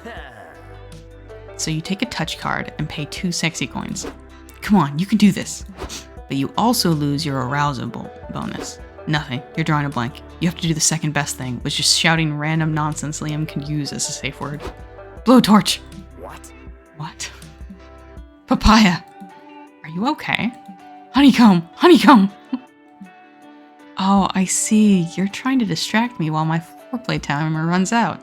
Nice strategy, Yellow, but you can't fool me. The dangers of dating a board game nerd. Poolside! Sure, wait, how did you know? What? Liam turns over a card with the word poolside written on it. Sigh. I had a foolproof strategy to win in 2 turns, but alas, you guessed my fantasy sex spot, which is an automatic win. You've earned my respect. I can't believe you bested me with your big brain tactics. Hats off to you, Yellow. We impressed him. For all the wrong reasons, but hey, he's impressed.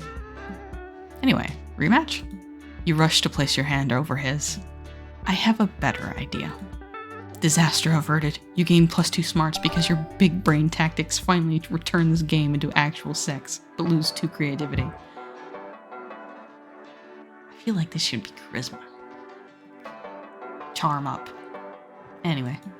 But there's too many options.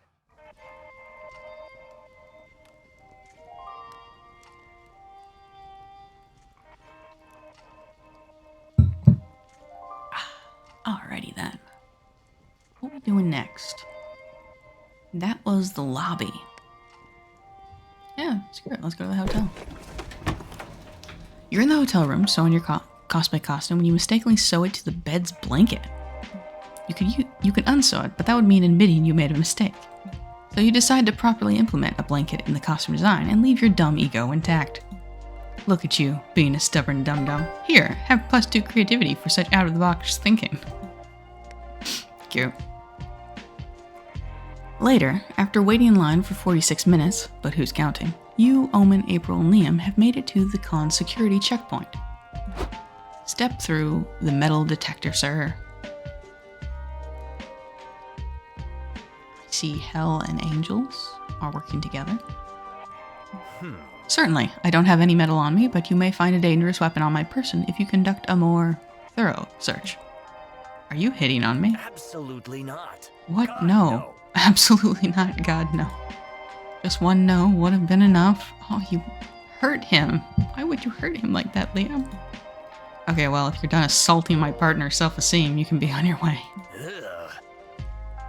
Ugh, this is the definition of ineffectual security theater. You didn't even confiscate this. A book? Not just any book. It's the abolition of work. A dangerous incendiary essay that forces the reader to reevaluate everything they think they know about our rotten system. But what makes it a weapon? Are you going to throw it at someone's head? No, but I may throw it at someone's mind. I'm confused. Is your friend stupid or something? No. Yes. Maybe I didn't properly convey the thought-provoking ideas of the essay. Allow me to elaborate. This isn't going to end anytime soon. You need to convince the security guards to take Liam's book. Improvise a reading club with the guards so you can read and discuss the underlying ideas of this essay so they can finally understand what Liam means. Haven't you seen any movies about crimes? They always carve holes in books to hide guns and drugs. Yeah, we're going with the stupid ones. I always go with non-stupid. This one. True, it's in tons of movies, which means it definitely happens in real life. Right, you are a partner. That's probably why they invented books in the first place. Let's take a look in here. No, wait! The book is hollowed out. But rather than finding a weapon inside, the officers find another book? The cruel but very hot prince? The prince stared at me with his problematic yet but very hot eyes. He smirked at me in that way that made me forget all the terrible things he did just yesterday. Damn it. Damn it. This is so embarrassing. I wish everyone else was dead. Why would you hide a book inside of a book? Is it secretly drugs? Ooh. I know I'd do the cruel prince like a drug. I think that's also a new mascot for April. Gonna have to date all these people at some point. April's cute too. Drugs aside, I must point out there are some impeccable abs on the cover of this other novel. Omen stares intensely at the cover. April and Liam do too. All the blushies. Stop lusting over that book, you three. That's it. I'm confiscating it. Yeah, carrying guns into a public event, I can get behind that. But we gotta draw the line somewhere, and that somewhere is at erotica. Look, Liam, they took your book just like you wanted. You must be pleased. Remind me of the title later. I want to peruse it. The abs intrigued me. I got you. You all enter the con and gain +2 fun from Liam's guilty pleasure, but lose 2 smarts. The cruel prince's abs will give you many things, but smarts aren't one of them.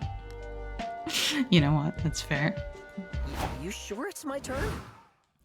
Alright, this is the last day. Where do we spend our last time? The community zone or main stage? I personally like to see panels the last day.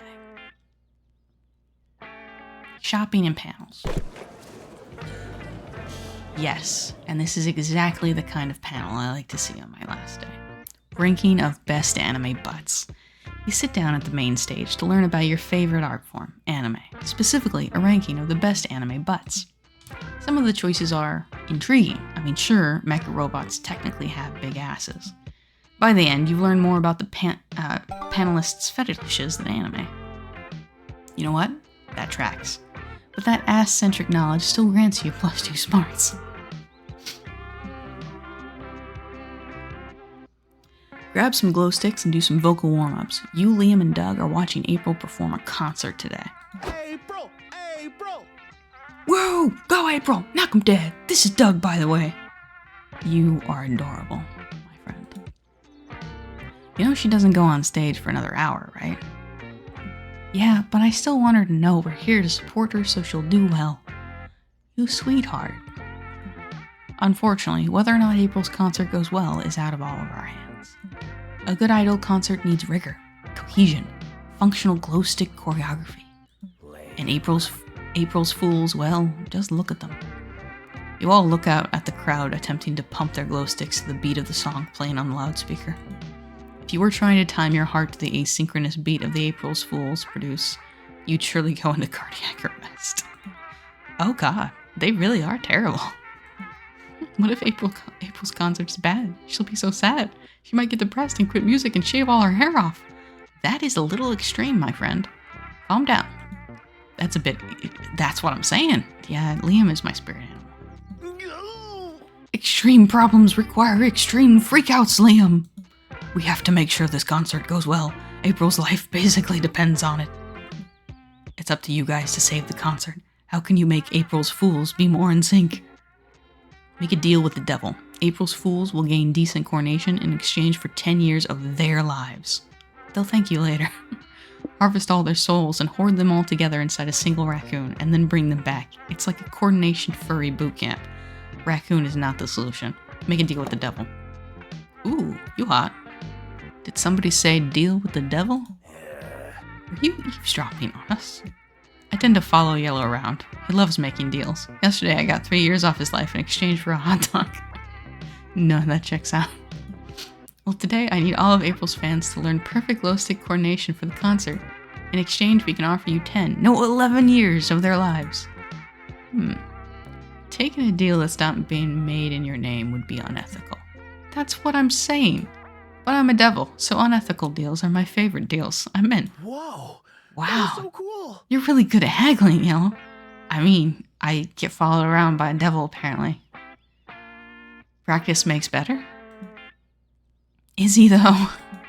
Well, I don't know. I'm not a very good haggler myself, truth be told. That tracks. If you like, I can make you a better haggler in exchange for 10 years of your life. Really? Doug, no! Buzzkill. Hi, my darling fools! Hi, my darling fools. Let's get this party started. Pump those fists. Wow, you all are really in sync today. Did you practice it beforehand just for me? Nope, but Yellow fixed them, April, and it only cost him 11 years of... Don't say that, Doug. What? Hey, sometimes you have to break a few eggs and rob a few decades from strangers to please your friends. That's life. You gain +2 boldness and lose 2 smarts. Alrighty, last day of the con.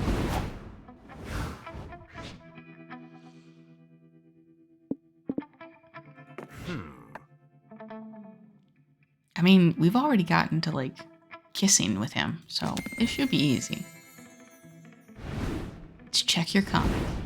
Alright. Finally, the art gang gathers around to pull all the pieces of your greatest masterpiece together. Time to see the fruits of your labor. Space Heist. Space Heist is a comic about a heist in space. It follows a charismatic ragtag team of outlaws with a unique set of skills. Faith, a hacker who can do magic with a keyboard. She's evading the law because she removed the number 6 from the internet, causing chaos. Now, that would cause a lot of chaos. I'm not gonna lie. Suzanne, a seasoned spaceship pilot who desperately needs the money to buy the rights to the letter W.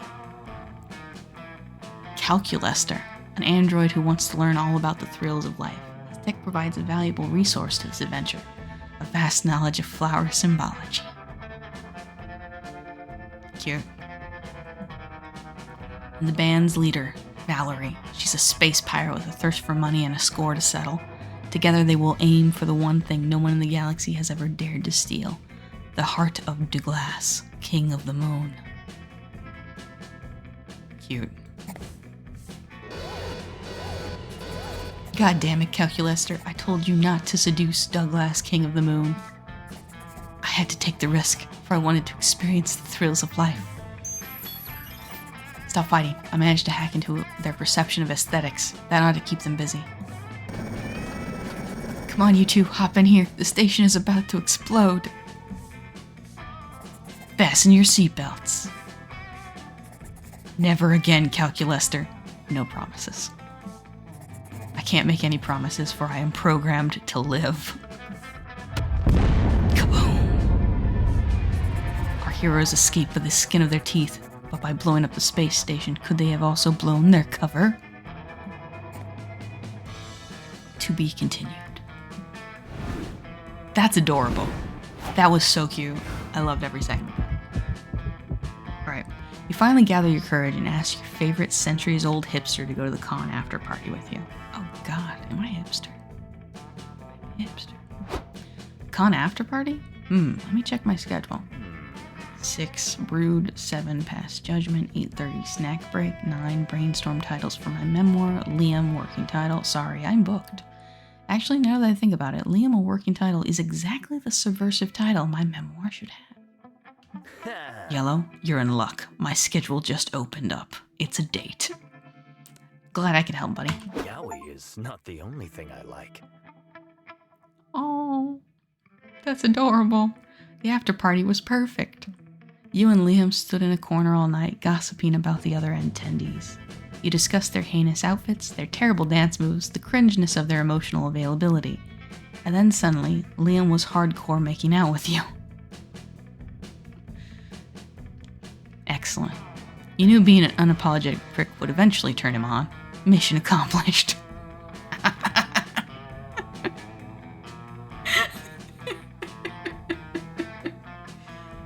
Beautiful. Love it.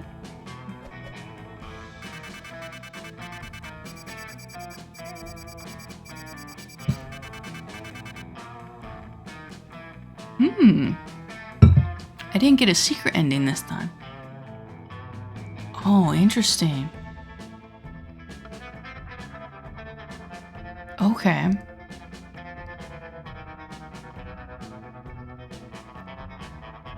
Alrighty then. It's not enough to just like play through and like woo someone. You have to play through it in a certain way that actually completes their secret ending. Oh, that's really cool. That's very interesting.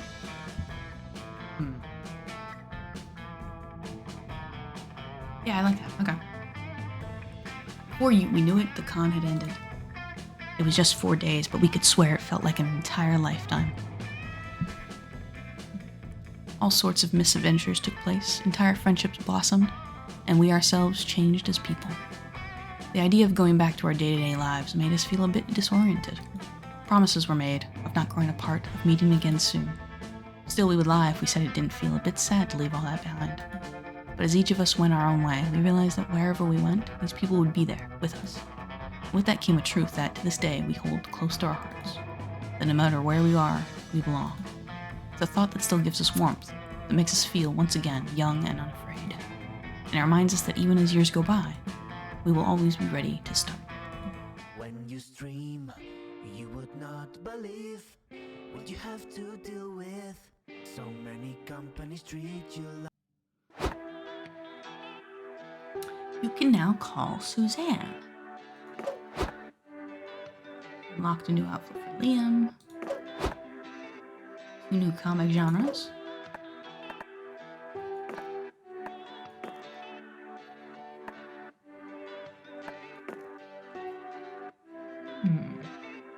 So there's successes and then there's secrets. Okay. So this succeeded with Zoe. Like, this was a secret with Zoe, but we haven't actually succeeded with Zoe. I'm gonna have to play some off. Hey, this is cute.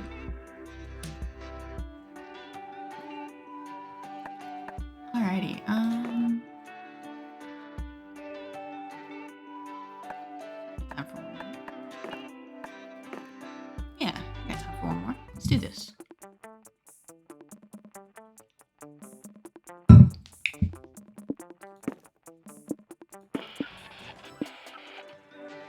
I like the lo-fi beats.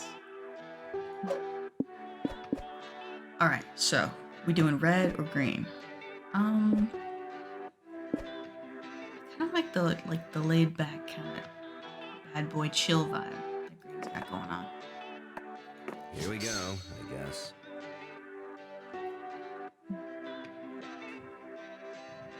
Okay. Alright. Tell us 3 things you like. Wholesome memes. Incredibly nuanced villains. Fighting in the shipping wars. That's Alright, okay, hold on. So we got wholesome memes, incredibly nuanced villains. Alright, what else do we think green would like? Drunken karaoke. Top 3 favorite fighting game character archetypes.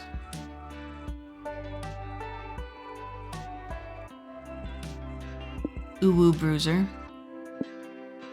Fighting Schoolgirl, Succubus, Robot, Mummy, Good Robot, and Uwu.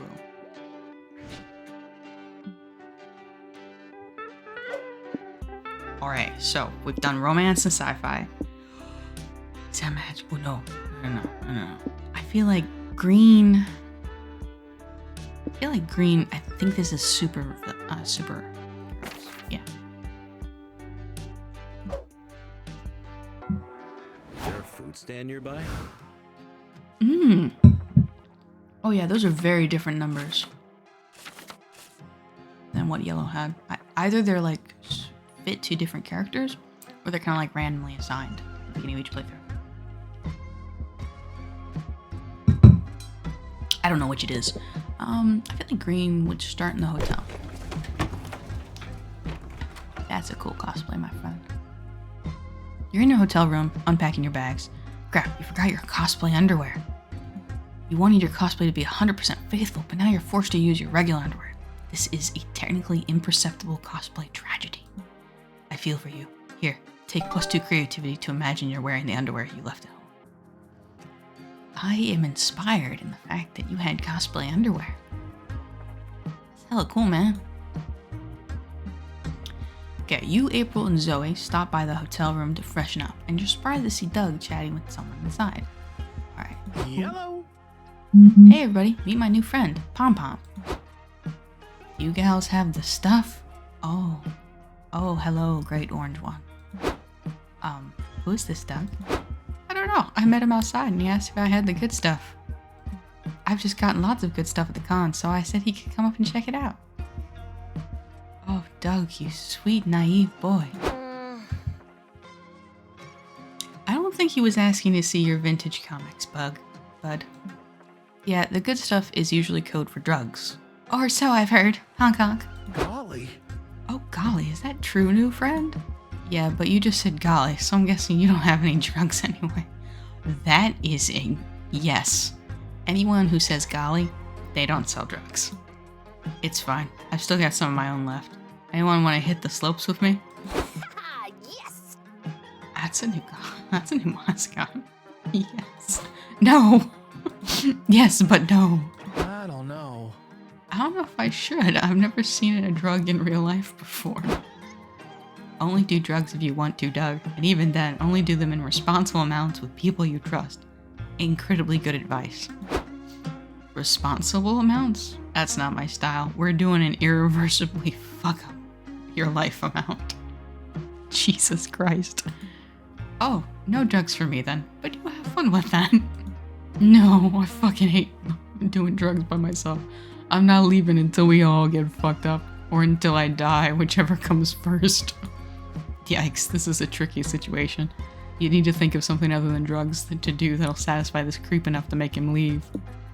Alright. Hook Doug's new friend on something better than drugs. A 6-book romantasy saga. Ooh. Oh, yeah. Yeah.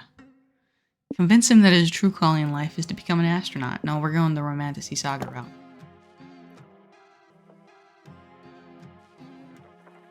You show Pom Pom the first book of the acclaimed series, Field of Snow and Crows and Dough. Huh, what is this thing? Some kind of accordion-style brick of coke? No, silly, it's a book. Ah, and how do you do a book exactly? By reading it, you moron. Hold on, let's not make assumptions. Maybe he's asking how to fuck the book.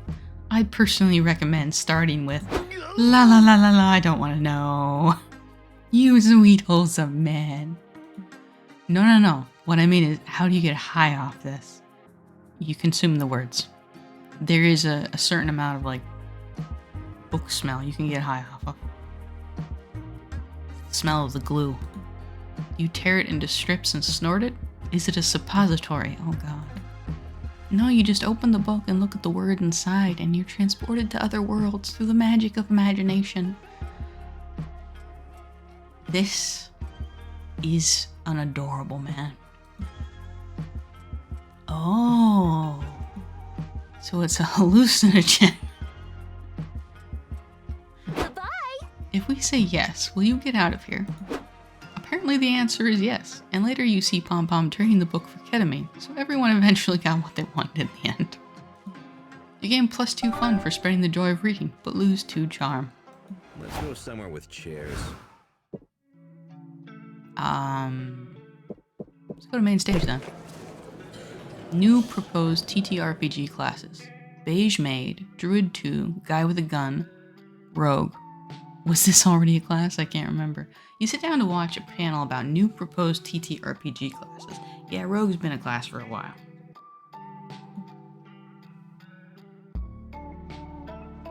There are tons of cool options like Insurance Salesperson, Horse with Knife Shoes, and Steve. Your mind is bursting with new TTRPG world-building ideas to counter Steve's naturally overpowered abilities, giving you +2 smarts.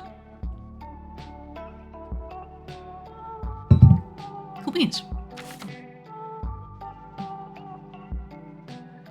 You go to watch a taping of a new viral game show.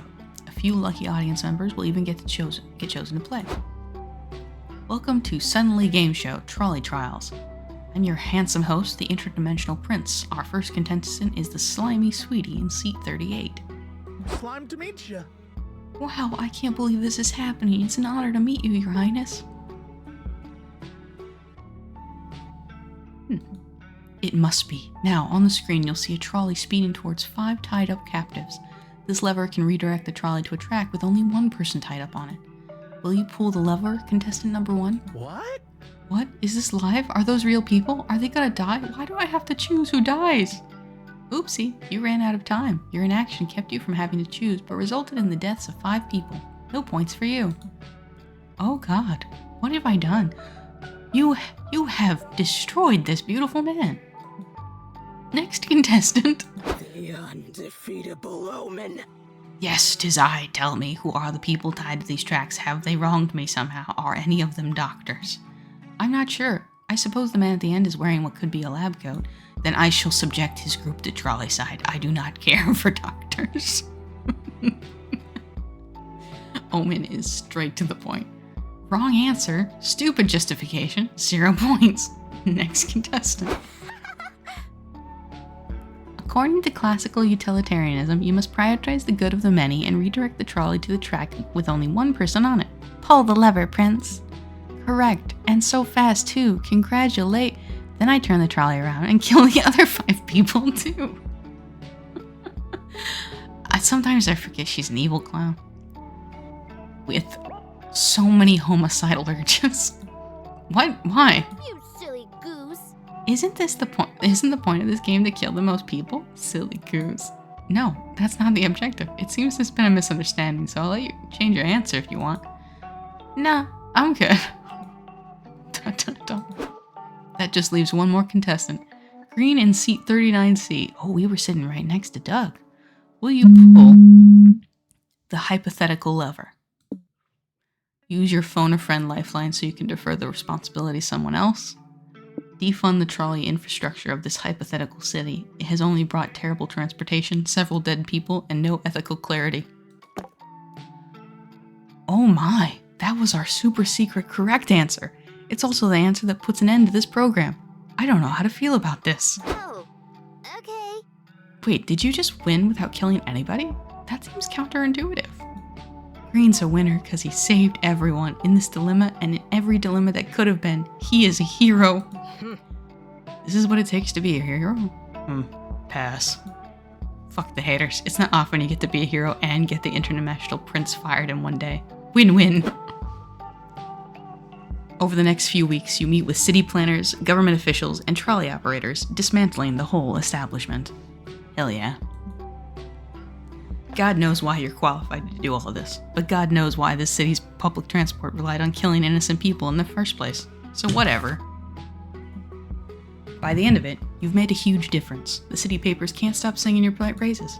Citizen finally freed from horrific omnipresent threat of being tied to trolley tracks at any moment. Philosopher's Society at a loss, now the trolley no longer offers interesting ethical dilemmas to discuss. Interview with a retired trolley operator. I can still hear their screams. You gain +2 smarts for dismantling the trolley establishment, but lose 2 charm.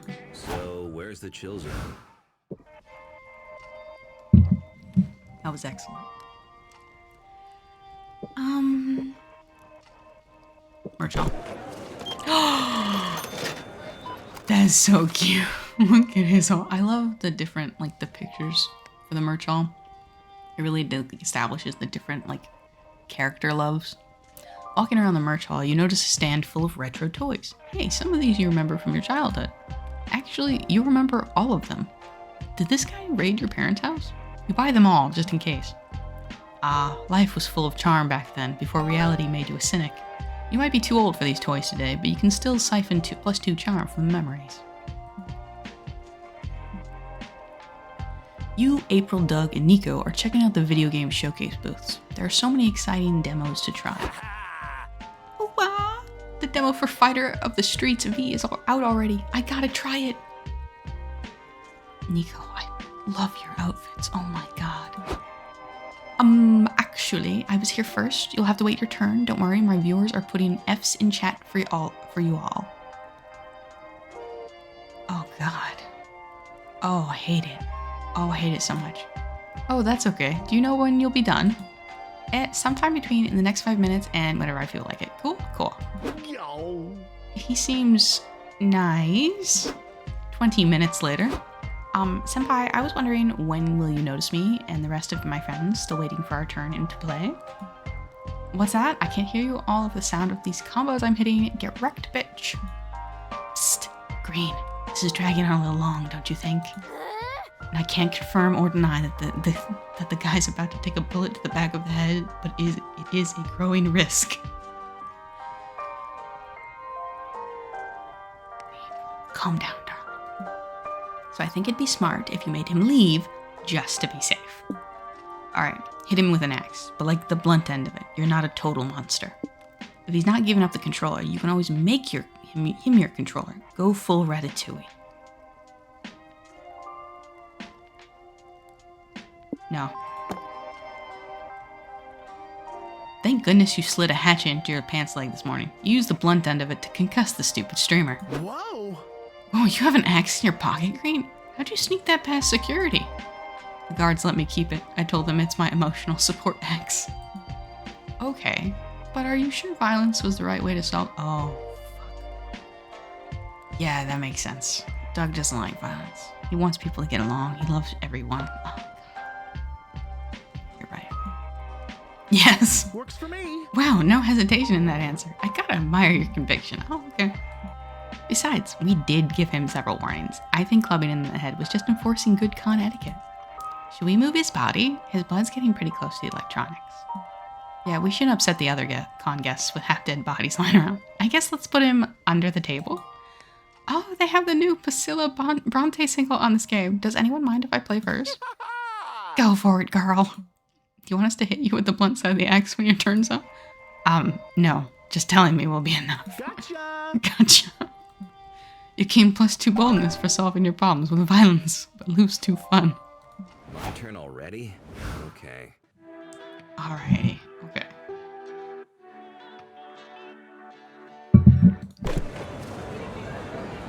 Oh, that's adorable. What character is that? Is that like a Demon Slayer kind of mask? That might be like a Demon Slayer kind of mask. I don't know who though. You're roaming the con lobby when you notice a streamer right in front of you. You turn around to avoid the camera, but there's another streamer right behind you too. You're caught in streamer crossfire. You're technically in two places at once. You feel imbued by the power of omnipresence, or at least you know by presence. Then one of the streamers leaves. You're just a rando in the background. Still, you've experienced twice the power of any mortal, which gives you +2 boldness. You, Omen, Doug, and April are roaming the con, unaware that you're about to be approached by a fearsome creature. A kid. Hey, any of you see my mom? She said she'd be right back, but I haven't seen her in a while. Oh no, don't worry, buddy. You can hang out with us until she comes back, okay? Fine. Hey, you, tall lady. Do you mean me? What? Lady. Hey, lady. What? What the fuck do you want? Made you look. Ha ha ha ha ha. Oh. This child has now committed suicide. Wow. I don't think it's far-fetched to assume that this kid's mother left him behind on purpose. Well, if this is a case of child abandonment, the con rule book is clear. We have to find a place for him within 30 minutes or raise him until he's 18. Or until he dies, whichever comes first. Darn, I don't have any room to bury any more corpses in my backyard, so we better go with the getting rid of him plan. Well, come on, Crane. Take the attention off me and I'd think of a way to ditch this kid. Use the kid to back a bet in an illegal high-stakes poker game, then just lose. Lobby the government to lower the age of labor. If this kid can be sent off to the mines, he'll be a way more valuable asset. Poker game. Okay, but where are we even gonna find an illegal high-stakes poker game? There's always an illegal poker game going on any place you go. You just have to open a door that looks like it shouldn't be opened. After opening several doors that just lead to janitor's closets and occupied restrooms, you finally stumble upon an illegal high-stakes poker game. Hey, April, long time no see. Want us to deal you in? Of course you know these people. You must have me mistaken for some other girl who would probably slit your throats if you snitched on her. Not me. Omen sits at the table. The dealer says bets start at $100. Ah, how inconvenient. I don't have that specific amount. Can I back my bet with this child? It surely makes up the difference, right? That depends on how we measure the kid. Going by the joys of parenthood, it's priceless. Going by the current black market rates for organs, it's thousands of dollars at least. I mean, I don't know. Honk honk. Works for me. I go all in. Omen rolls a pair of dice. Omen, I don't think poker uses dice. It's a card game. Godspeed. Oh darn, I made a mistake and therefore I've lost. Well, goodbye. You all leave to get some sodas. The tough guys sit silent around the table, staring at the kid. You guys are my new dads now.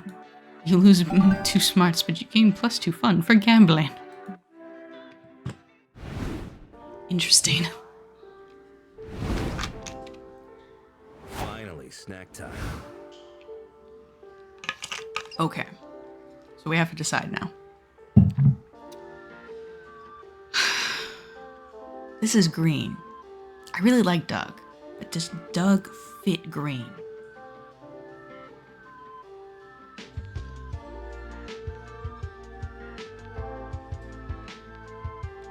I like green though.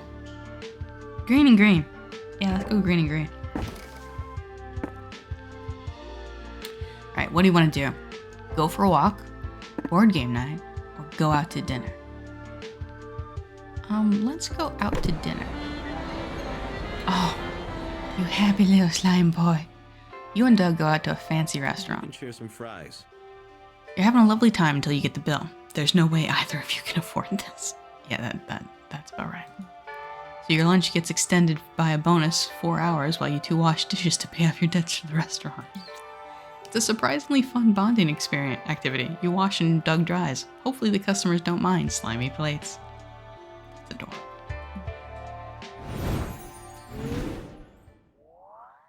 Alright, day 2. That nap really inspired me. Alrighty, so you dive into comic work again. You're excited since the other day you had an idea for a kick-ass new character. You gotta admit this character is secretly based on a friend of yours, so you first give them a call to check if they're okay with using their likeness. about to cancel your favorite TV show. The TV execs call you. You have the chance of saving the show by brainstorming a new character for next season. Think carefully. Who should this character be? A dog with a hat? Gary Gunhands? Super Einstein? Do what all great artists do, a clear self-insert with yourself. No, dog with a hat. Your old friend group has grown apart. It's been 10 years since you last hung out, and now you have to think of a plan that will bring you all back together. The not-so-well-known Tango for 4 competition, committing a crime that ties your fates together forever, a night at the local swingers club, a too-good-to-ignore 4-for-1 promotion at the local car wash. Now, we're gonna commit a crime.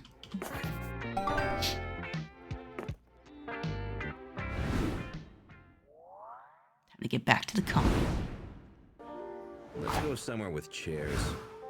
You want to go somewhere with chairs? Alright, to the main stage. Fighting game archetypes. Grappler. Big arms to grapple you. Usually they have kidneys. Misdirected urge for hugging people. You decide to watch a panel discussing fighting game archetypes.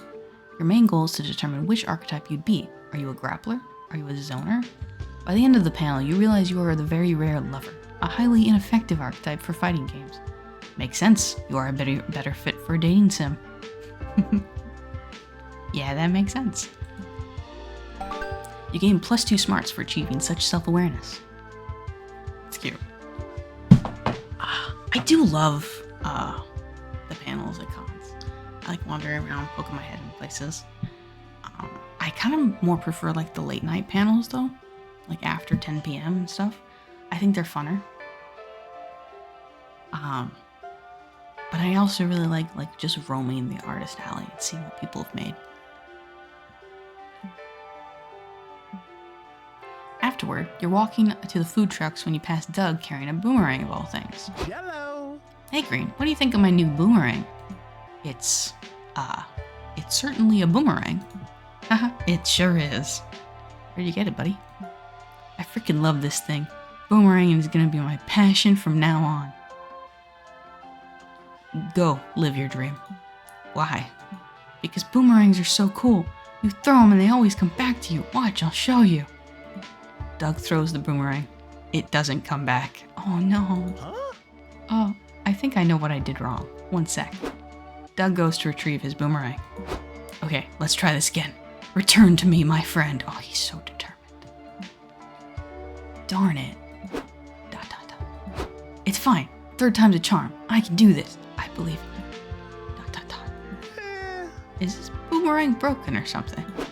You can't watch Doug trudge back and forth to get the boomerang anymore. It's too sad. There must be an easier way to make it come back. Write, if found, please return to Doug on the boomerang. It'll mix the badassery of boomerangs with the wholesomeness of trusting people's kindness. As he tried throwing it straight upwards, it's so much easier. This sounds good. Good thinking. Oh, good idea. Should I add my last name and address too? Please don't dox yourself. Nah, you don't want to be the first guy to get doxed by a boomerang. Okay, but I'm at least gonna glue a picture of myself on it so people know who I am. It's not like it's gonna go so far that whoever picks it up can't see me from a distance. Doug writes the message and glues a picture of himself to the boomerang. Now let's try this one more time. Fly high, little guy. Doug throws the boomerang right into the open window of a moving bus.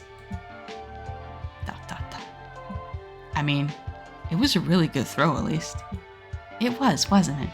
I just hope I didn't hit anyone. What you don't know can't hurt you. Wanna get a snack? I'm starving.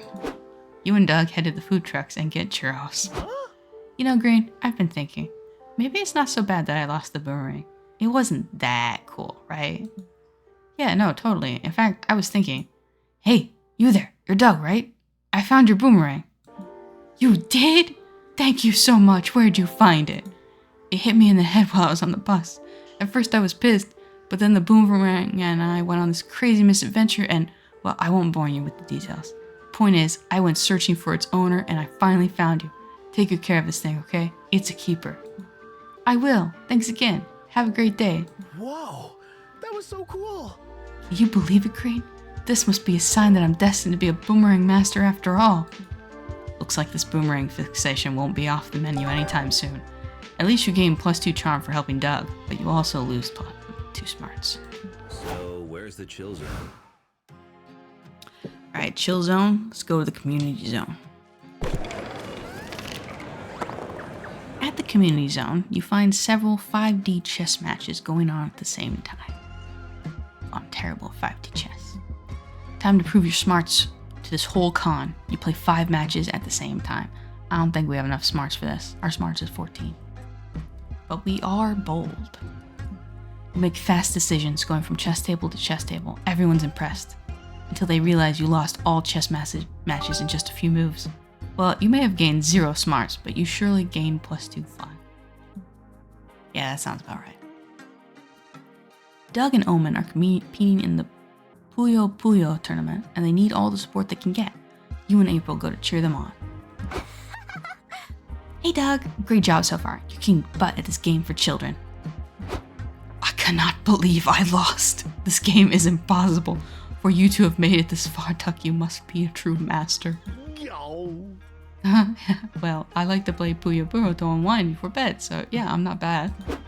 Doug's better than not bad. He's great. He makes it all the way to the final match. Yo, what the fuck is up, chat? Your boy Riz is here to stomp ass at the Puyo Puyo finals. I hate you. Holy shit. Good luck, buddy. This is gonna be a great game. It sure will be. For me, I eat losers like you for breakfast and shit out your dreams, Lamau. Oh my god.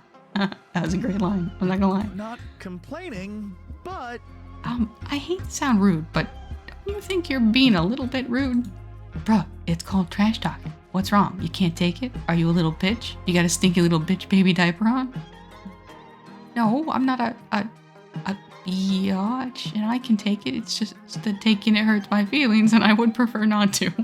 Oh, you soft boy. Oh, you absolute. I love you. This mouth-breathing shit stain appears to be mailing our good friend Doug, and it is affecting his Puyo Puyo performance. Someone give me a knife. April, you restrain him while I stab him 12 times. What? No, I'd never be an accessory to a murder. Especially not with so many witnesses around. That's a new mascot too. How many feelings you got, April? You must got a lot of feelings. That's fair. But you still can't let this slide. You need to get Doug's mind off the trash talk so he can win. Lend Doug your fanciest hat. He'll get so many compliments from strangers it'll cancel out the trash talking. Release 3 raccoons. Everyone knows raccoons love garbage, so if Riz keeps trash talking, he'll risk the raccoons looking for food inside his filthy mouth. We're not doing the stupid run just yet.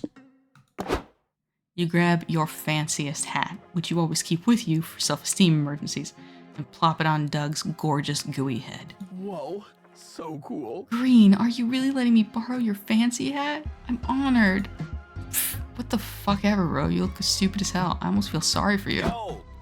Yo, dog, nice hat. Are you cosplaying some kind of cool, flamboyant musketeer? I love it. He's cosplaying a fucking loser. You'll see. Hey, cool hat. Stop by my zine table later. Tournament players with cool outfits get a discount. Lame. Who would want free stuff and heartfelt compliments? Definitely not me. This is Channel 7 News reporting to you live from the Puyo Puyo tournament. I'm speaking with a finalist who's both skilled and stylish. Any comments, sir? Well, it's like they say. It's not about the size of the hat in the fight, but the size of the fight in the hat. That's not exactly what they say. But you tried. What does that even mean? Fuck you, scrub lords, I'm out. Doug wins the match by default, or rather by default of your glorious hat. Thanks, fam. Thanks, Green. That hat was just the confidence boost I needed. Hell yeah. Aw, Doug, the confidence was in you, not the hat. Someday you'll be able to summon it all on your own. Oh, that was surprisingly wholesome, April. Oh, hell yeah. Does that mean the hat is now open for the taking? No, Omen. You do not get the hat. Sure, everyone gets a turn. You'll gain +2 charms from your amazing hat. Blues too. Yeah, because you gave the hat to Omen. My turn already? Okay. Alrighty. Let's go to the lobby. Walking around the lobby, you see a kid tripping over and scratching his knees. Stupid kids, when will they learn?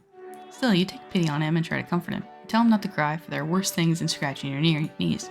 Things like war, famine, or that time you forgot your pants at home. Fuck, why did you have to remember that? Now you're crying too. After 15 minutes of bawling your eyes out, you decide to be brave and go on with your life, unlike the stupid wimpy kid. Way to go. You gain +2 boldness. What the fuck? You're checking the con schedule with Doug, April, and Zoe when you notice a buff bug giving out free hugs. Oh, hi there, buddy. Oh, whoa. Howdy, friends. Does anyone want a hug? I understand if not, but Heck yeah! I'd love a hug. Come here, pal. Oh, thank you. You're so nice. I just sob. Gosh, I'm so sorry. I'm getting snot all over you. Don't worry about it. I'm basically a big sentient snot. Cry all you need, big fella. Oh my god, Doug. This man is so pure. Thank you. I'm just so happy. You're the first person to want a hug from me all day. What? But free hugs are amazing. Why wouldn't anyone want one? Well, unfortunately, there's a ring of nefarious hug dealers out there who are just trying to get people addicted to the hugs. The first one's free, but then they charge you more and more for each hug after. Once word gets around, most people started avoiding free huggers. Yeah, it sucks. Hugging strangers was so wholesome until those darn hug dealers ruined it. I have to help. We can't let that slide. I swear, my friends and I won't stop until we rehabilitated your image and made hugging great again. Oh, do we have to? I was looking forward to seeing that panel on Yes, right now, all of us. Free hugs are now my passion. You're all so nice, but how can we make the world see that free hugs are safe in moderation? Alright. Give hugs a new image by rebranding them as the body lasso or the gentle suplex. Offer a pamphlet with every hug explaining the dangers of hug addiction and warning signs to watch out for. Yeah. You write up a pamphlet explaining the dangers of hug addiction. You stand beside the free hugger and pass them out. It's working. Everyone who reads them becomes much more comfortable with accepting a free hug. Damn. Dang, Green, those pamphlets are working like gangbusters. What'd you write in them anyways? Let's see. Dare. Don't accept random embraces. A PSA. Picture it. You've had a hard day or week or month or life, and you just want to go home and pour yourself a nice tall glass of warm hug. This is normal, but don't fall prey to hug addiction. Before you accept a stranger's hug, check yourself for the warning signs. Do you suffer from shakiness between hugs? It could be a lack of body heat, or it could be an addiction. Do you see happy couples and long to sandwich yourself between them? It could be horniness, or it could be addiction. Do you suffer from insomnia, increased appetite, and intense irritability? Because those are actually the signs of nicotine withdrawal, but that's also an addiction. If you or someone you know is suffering from a hug addiction, call 1-800-NO-TOUCH for support. There are also hug addiction rehabilitation centers available. The only places where being put in a straitjacket can be a comfort. In the meantime, hug responsibly and never give or accept an embrace while driving. You four have been such a... Chad face. You four have been such a great help to me. Can I hug you all? It's on the house. Wasn't it already?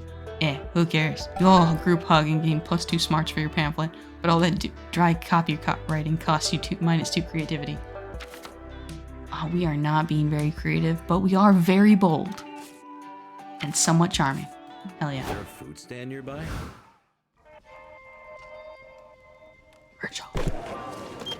You find a stand.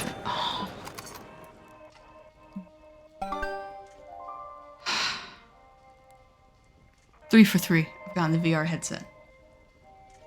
That's somewhat upsetting.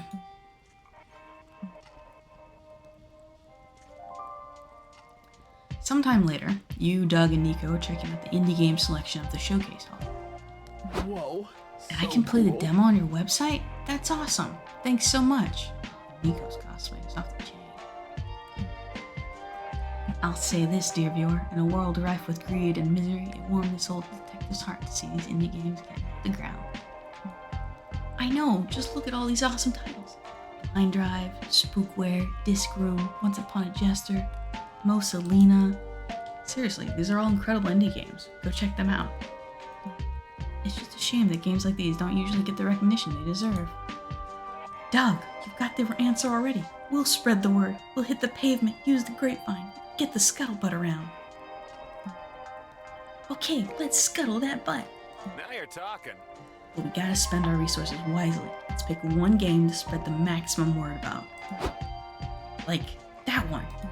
Hello, are you interested in trying Endless Runner number 79 working title? It's Oodles of free-to-play fun. This is perfect. These devs are so desperate for players, they've given away the game for free. Excuse me? Our company is not desperate. Our demo is number 1 on the mindless clicker section of the App Store. We make our money through copious invasive microtransactions. You know you want them. That's so sad. Don't worry, we'll get the word out about you guys, and you'll be able to upgrade to macro transactions soon. For some reason, it looks like this is the game your friends are most interested in promoting, so that's that. How will you get Endless Runner number 79 more recognition? Oh god. Doug. You dumb, sweet boy. Okay. How do we do this? Telling everyone sounds like a lot of work. Just tell one friend about the game 100 times. It's quantitatively the same thing. Tell everyone this app is actually spyware. Spies are cool. Everyone loves spies. Absolutely. Oh, good idea. Spies are ultra cool. We would prefer that you not spread the rumor that Endless Runner number 79 is spyware. Especially when that claim is so unsubstantiated. Ha ha. You know, I think I Ah, I get it. You're still undercover. Don't worry. We won't tell. This hard-boiled detective is a tough egg to crack. 15 minutes later. Liam, did you know this game is actually spyware? Doesn't anyone say hello anymore? Hello, Liam. It's good to see you. I value our friendship very much, and because of that, I wanted to recommend you this game. The one with the spyware? Yeah, spies are awesome. The espionage, the hand-to-hand combat, the $1 million suits. But you do know that having your information stolen by spyware is bad, right? Sure, but gosh, if anyone was going to steal my information, I'd rather it be a sexy spy, wouldn't you? I'd rather just not have my information stolen to begin with. Yeah, I need a drink. The sad truth of this world, kid, is we can't always get what we want.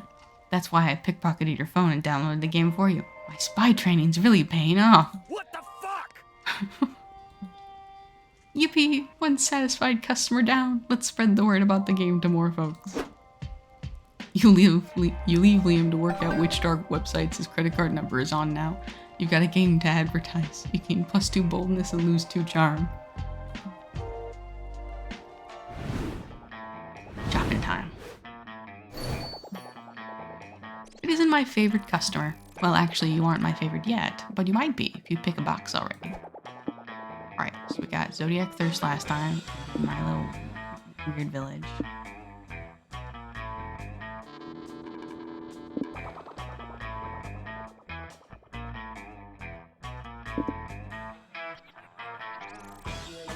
Some landmarks in love.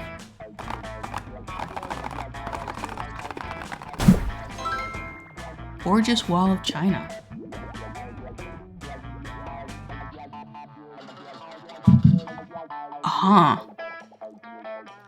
Only the hotel will provide stats. The rest of the locations will not provide stats for any player after choosing them.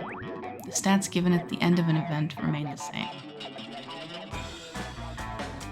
I don't know what that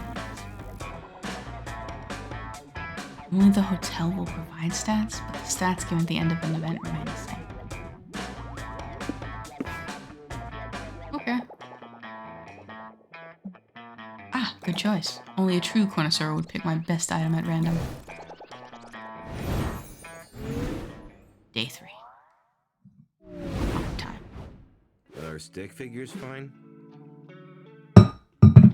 You feel a surge of creative inspiration rush to work on your comic. What genius will your pen create today? Brainstorm and find out.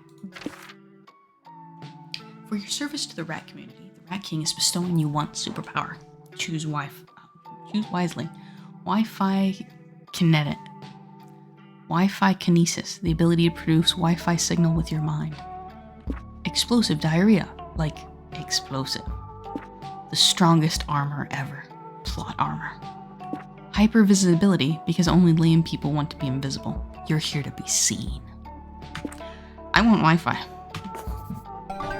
Ah yeah, smarts would go up from that. You're at a very important job interview, and you get the classic question, what's your one defining weakness? Your inability to get over your ex. Probably oversharing too. Fart jokes make you laugh so hard that you become essentially inoperative. Geese attack you on sight, seeking for, admittedly just, revenge. You cannot see if your eyes are covered. This shows you're a no-nonsense person. You cannot see if your eyes are covered. This shows you're a no... You know what? Yeah.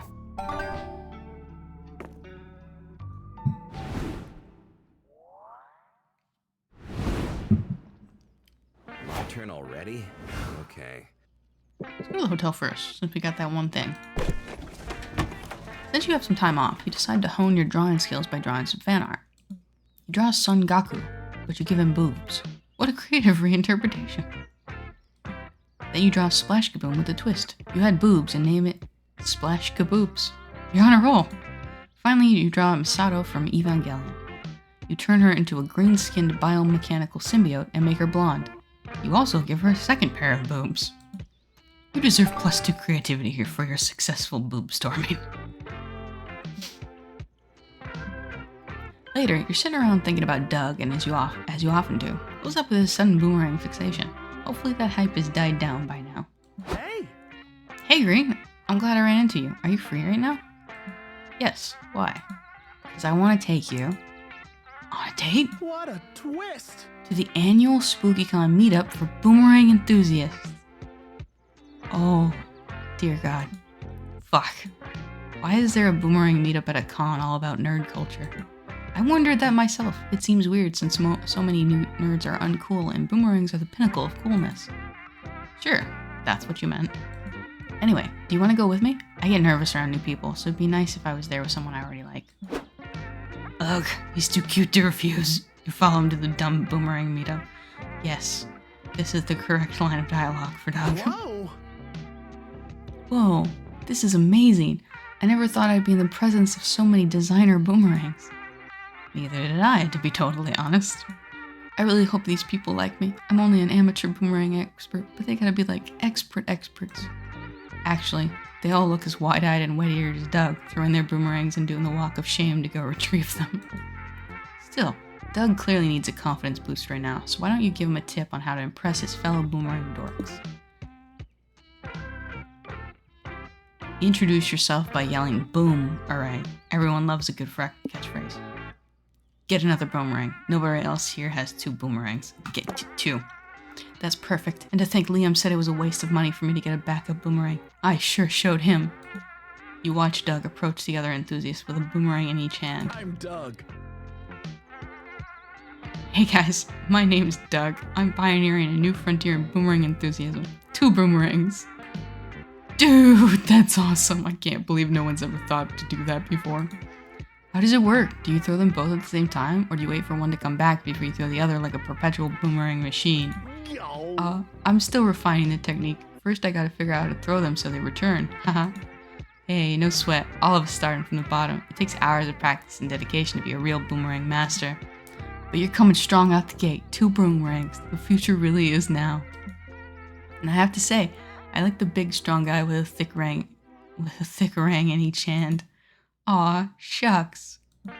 Come here, Doug. You're one of us now. Let's work on your double boomerang techniques. You're gonna be the envy of the boomerang forums. Heck yeah!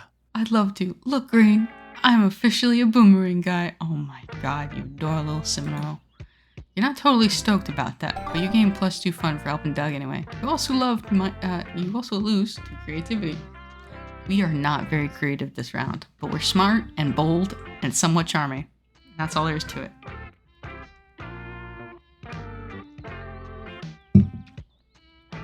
So, where's the chill zone?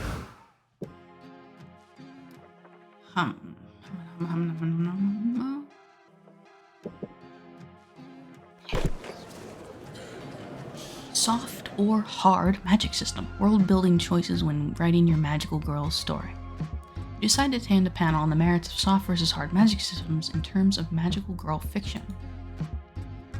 After getting the required dick jokes out of the way, you actually learn a lot of valuable info about world building mechanics. Gain +0 smarts from all that knowledge and from learning so many new dick jokes. Oh. Huh? Oh, that's what the I see. That's what the landmark does.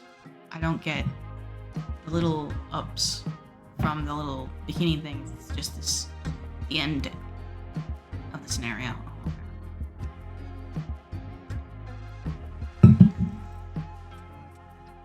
That's upsetting. Get ready to get hype, because you, Liam, and Doug are going to see April perform a live concert on the main stage. Hi, my darling fools. Hi, my sweet April's fools. How is everybody today? April! April! Oh, April, you're the best! Doug, don't be vague with your support. She's the best at what? Also, I doubt she's the best. Such a superlative statement feels a bit insincere. Good support should be realistic and constructive. Look. April! You are quite decent at this. This is the best concert I've attended, but neither is it the worst. Ooh. Liam. Holy shit. Liam gives a thumbs up. April is looking at you three with what one could describe as murder eyes. I think I get it now. Let me try. Here, I brought a mic. This way she'll be sure to hear your very helpful words of support. Thanks. Oh! April, even though my feet hurt a bit and the acoustics in here aren't great, I'm having a super fun time. Oh my god. Ah, good one, Doug. You can see the words of support have worked by how intensely April is looking at us three. Here, Green, your turn. No way are you using this mic. At this rate, April will get down from the stage just to murder you all. You better come up with an alternative way to show her your support. Become better supporters by filling the three most effective support roles: healer, enchanter, and comedic relief. Imitation is the sincerest form of flattery. You, Doug, and Liam should hold a concert just in front of April's concert. Absolutely not. You tell your friends your idea. Liam still thinks it's better to yell in his mic, but you can get them both on board. By the end of April's first song, the three are ready. Thanks for coming, my darling fools. We've got a great show planned for you tonight. April, you used a lot of stamina in that performance. Allow me to heal it. April, I'm an enchanter. I have, the spell to protect you against arrows. You know, in case someone tries to shoot arrows at you. That is a choice. Oh, that's neat. Please stop doing weird magic on me. It's distracting. Are we making you nervous, April? Let me heal that.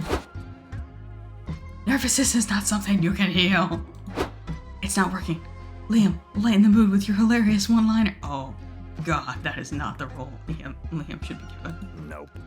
I'm not saying it. I don't even understand how that line is funny or helpful in any way. Thank you. Do it, Liam. April's counting on us. Oh my God. So full of determination. I am Liam de Lioncourt, and I smell like butt. Dots. Butt. That was epic! It worked. You silly geese. Come on, quiet down so I can focus on the concert. The concert goes off without a hitch, probably thanks to your support. You gain +2 smarts from knowing so much about support roles and lose 2 creativity. What happens if we reach 0 creativity? I feel like this is important. Is there a food stand nearby? Oh, it even says, like, we don't get stats from these. Oh, I can't go to the hotel anymore. I get it.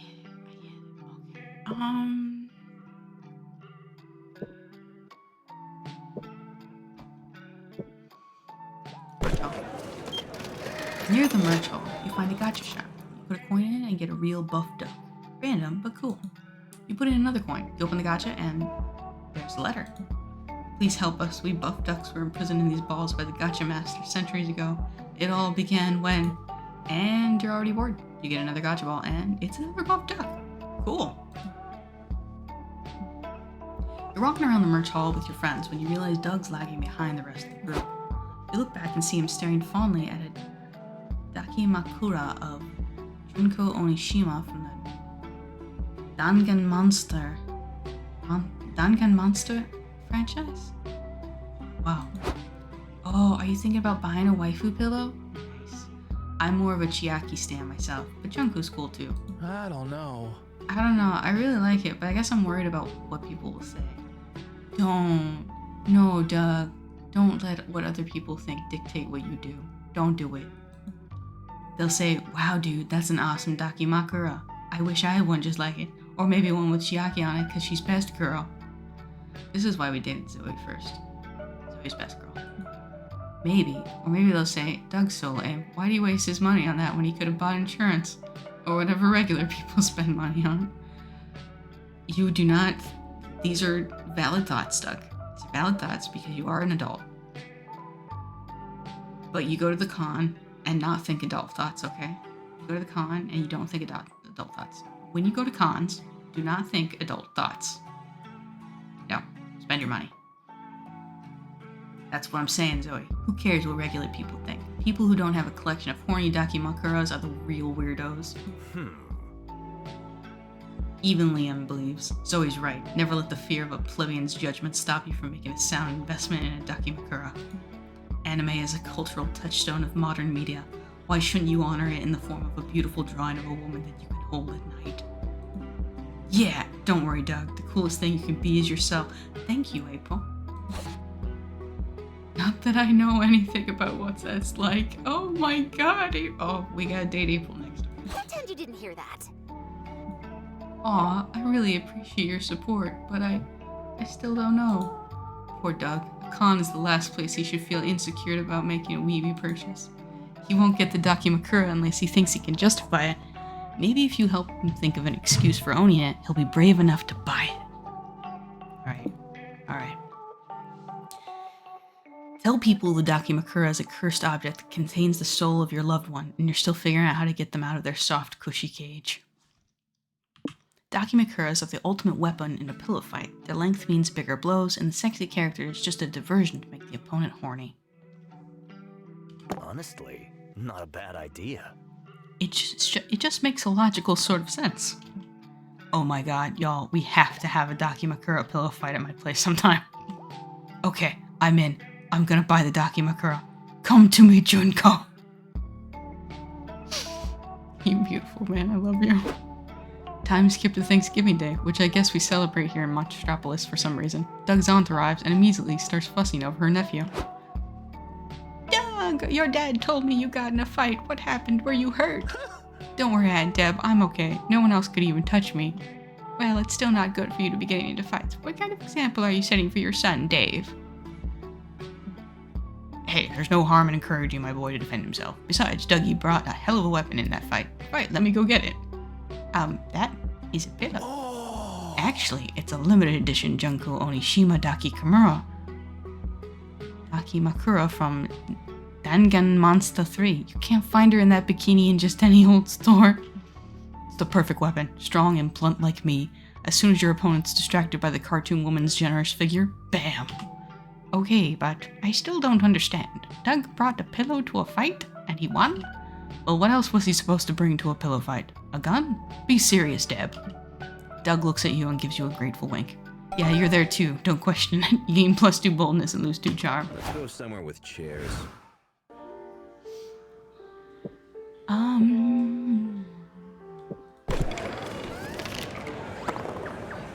Sit down to play a really complicated European board game. You don't want to make a fool of yourself, so you pick up the manual and start reading. Days pass, seasons change, cities crumble and are covered in sand. When you finish the manual, you find yourself alone in an empty post-apocalyptic wasteland. Just kidding, you fell asleep. But what you did get to read was the manual. The manual was 0 fun. Yeah, that's about right. You and your friends are checking out the community zone when you stumble upon an indie board game showcase. Wow. Wow, there are so many games. I can't believe we get to try these before anyone else. Yes, but be wary, Doug. If you even look any of these game devs in the eye, they'll try to trap you in their sales pitch. True. Hey, you there, you think you're smart enough to understand my Euro game? Try me. Don't be ridiculous. Of course I am. What an ignorant insinuation. Show me this Euro game of yours. Oh god, Liam fell for it.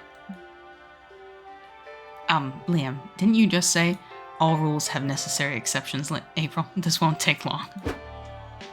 3 hours later. That sounds accurate. So, okay, I can discard up to 3 plasma cubes to get a plasma homunculus, but only if I build a cube merger last turn. Do I do this before or after the harvest phase? During the harvest phase, and only if no other player has a proto-alchemist on a sulfur tile. Doug, do we need to review section 12H of the rules again? I think we've read 12H enough times already, no? No more rules. I can't take it anymore. If I have to memorize another rule, I'm gonna start eating drywall. I love April. April's right. This game sucks and you're ready to go. You ask how much more time this will take. I mean, you've only been there 3 hours. Oh, what is time anyway? Hours are measured by how much fun you had living them. That sounds exactly like what a Euro game developer would say. Don't worry, Green. The con's open until midnight. Yep, accurate. High-pitched, close-mouthed screaming. There must be a way to end this game and get all of you, yes, even Liam, out of here. Eat several game pieces so you can call a food safety inspector to ban the game for being a choking hazard. Yell, I win, very convincingly. I think we might be bold enough to do this. I win. No. Yes, I do. Check it out, I won. You gesture dramatically at a random point on the board, hoping sheer confidence will win the day. Nope. Except you didn't. I don't know, maybe you did? Green's got 15 plasma cubes. That's a lot of plasma cubes, right? I gotta be honest, I really don't understand this game. Woohoo, Green won, and now we have to stop playing. So sad, bye. I'm quite sure he didn't win, but I'm so much sure that he did. April, I just want you to consider that maybe you haven't completely grasped the rules of the game. Entertain the idea that you might be wrong here. I'm entertaining the idea of cracking your skull open with a hammer. I love this game. This is my kind of game. Dots. Sorry, I guess I'm a bit of a sore loser. Because, you know, I lost. We all did. To Green. The match is over. This all went way over my head, guys. Want to play again? Maybe I'll grasp the rules better this time. Oh, Doug, no. No, Doug. You did not. Oh. He's so cute. He's so special. No. April flips the table while politely laughing. She then drags you through the nearest food stand and stuffs hot dogs in your mouth to shut you up. Yum. Oh, he gained +2 charm and lose 2 boldness. What do you mean? That took a lot of boldness. I was very bold. I can't believe you took away my boldness. Time to get some fresh air. Time to smash a burger.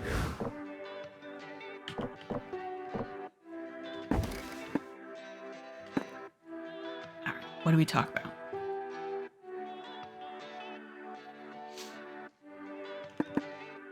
Yeah. I've sunk hundreds of hours into this MMORPG I'm obsessed with. I've been playing for the last several years. What's the best thing about it? The progression system is actually quite fair. They keep pumping out all sorts of thematic updates, and the cosmetics are worth burning my whole salary. Oof. But the best part's gotta be the people. I've made some fantastic friends there. We have this guild, the Funky Bunch. The Funky Bunch? Nice. I dig the name. Thanks, it was a team effort. Some runner-up names were Fabled Friends, the Cool Dudes, the Waffle Squad. Huh, the Waffle Squad?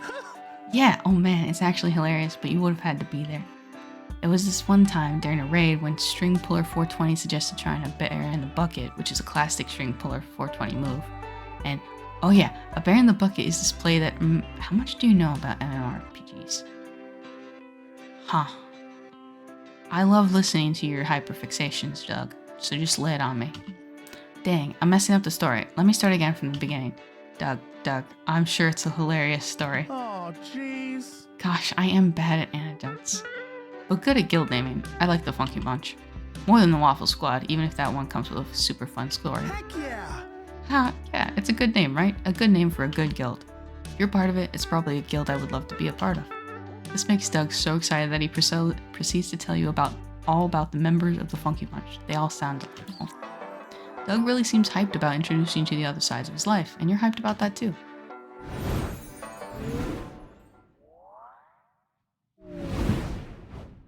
I could copy one of my dreams. And all of a sudden, it's time for the last brainstorming session for your comic. Where did the time go? Alright, you got the job, but 5 years have passed and working here makes you miserable. There's only one reason why you won't just quit and set the whole building on fire. They somehow got incriminating copies of the angsty poems from your emo phase. Jennifer from accounting. Taco Tuesdays. You lost a bet. Taco Tuesdays. You have 4 stallions. They are your pride and joy, and yet you're a bit embarrassed by how you came to have these 4 stallions. You got them as a prize in a cereal box. You convinced the agents of the Witness Protection Program to make them part of your new identity. You blackmailed God. Your rich parents bought them to incentivize you to give up your dream of attending art school.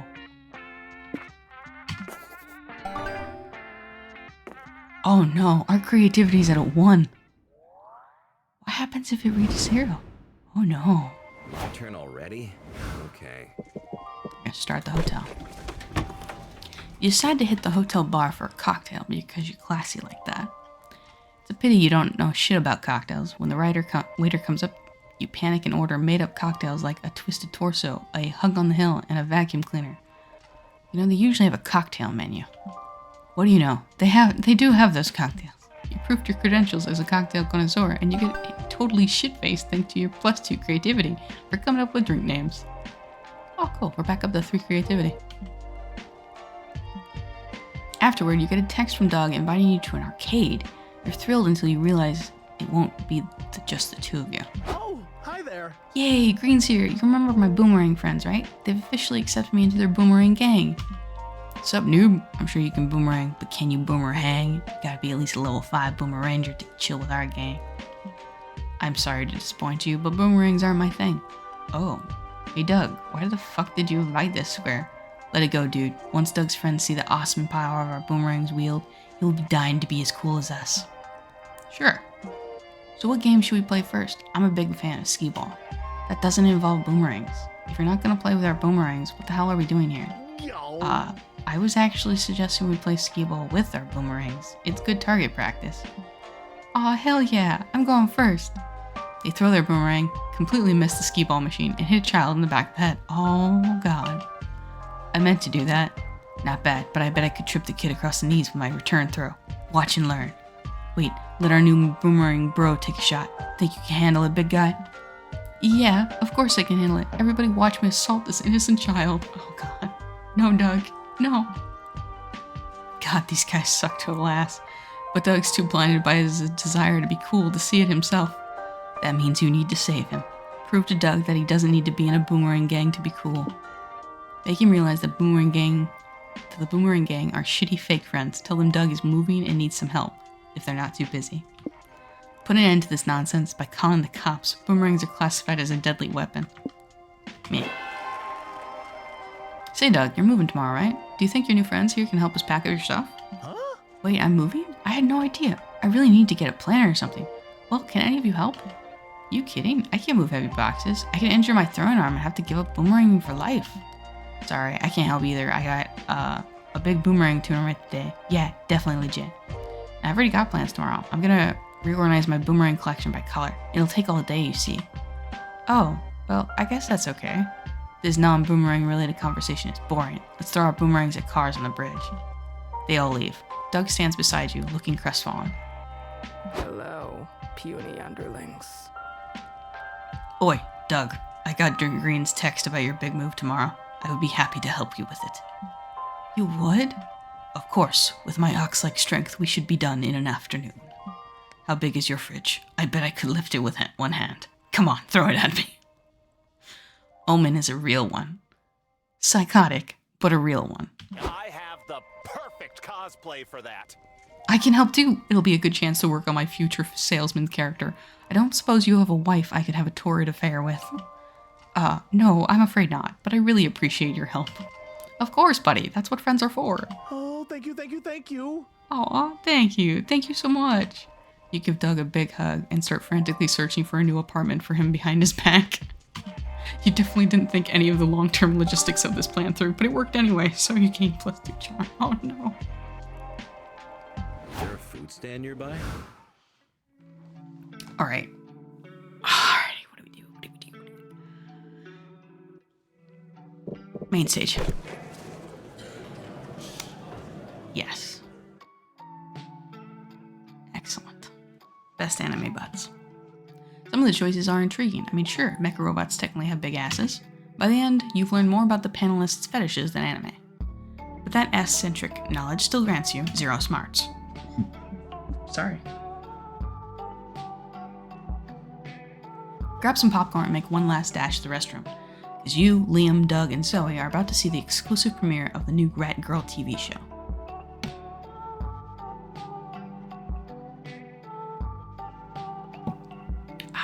Out of tea.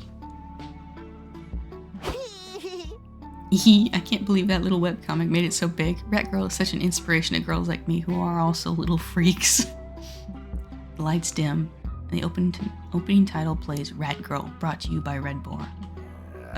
Another humble webcomic sold out to a drink conglomerate. Is there no escape from the claws of capitalism? I'm sure it won't be that bad. I kind of like spotting product placement sometimes. It's like playing Where's Waldo. The show opens on a were-rat draining a can of Red Boar. Suddenly, the can transforms into a bottle of water. What?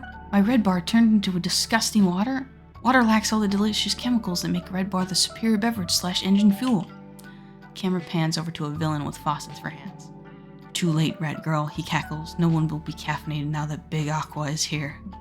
You fiend, Rat Girl squeaks. Everyone needs their daily dose of productivity in a can. Taste my fury. Okay, I was wrong. This isn't nearly as fun as Where's Waldo. Yeah, let's bail. I'm thirsty anyway. Thirsty for a can of delicious heart-pumping Red Boar. Why did you say that? Huh, I'm not sure what came over me. I guess marketing messes with your brain. It might be messing with Doug's fashion sense as well. How long have you been wearing a Red Boar brand jacket? What the fudge? What? I don't know where it came from. It looks kind of cool though, right? Not as cool as Lehman's Red Boar neck tattoo. What is happening? Shit, I've never seen product placement this powerful. It's almost as powerful as Red Boar's guaranteed 5 hours of unstoppable energy. Surrender to the magic days of Red Boar. Save us grain. Think very non-advertiser friendly thoughts. I know a magic spell that makes brands go away. Repeat after me. I'm broke. I'm broke. I'm broke. Good idea. Chant it, guys. I'm broke. I'm broke. I'm broke. This isn't working. It's not enough to say it. We gotta prove the ad magic. We're broke. You all get out your empty wallets and sad bank accounts, but for some reason it's not working. Wait, look. It's Liam's fault. He's loaded. Well, what do you expect? I'm centuries old. You end up having assets appreciate over time whether you know it or not. We'll never be safe from the addictive high energy crave of Red Boar like this. Give me your phone. Before Liam... Oh my god. Before Liam can protest, Zoe snatches his phone and drains his funds to buy a really expensive horse. What the hell? What the hell? It's working. The advertisement magic is retracting. You hear a deafening screech. The Red Boar brand starts vanishing from your clothes and from Liam's neck. Half an hour later, you're all outside braiding a horse's luxurious mane. That was epic. Dang, that was a close one. Thank goodness for Zoe and Green thinking on the spot. Hey, any plan that ends with me getting a horse is a good plan. I hate you all. You're sure Liam will come to appreciate his purchase in time. You gain +2 smarts for your quick thinking, but lose 2 boldness for admitting you're broke. My turn already? Okay.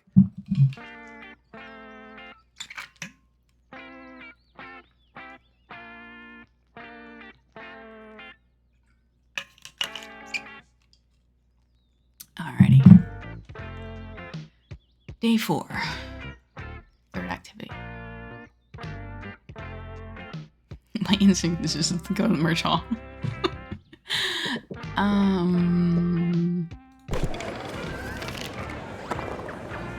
There's an auction going on at the community zone. They're auctioning the original notebook from Death Note, starting at 100 monster dollars.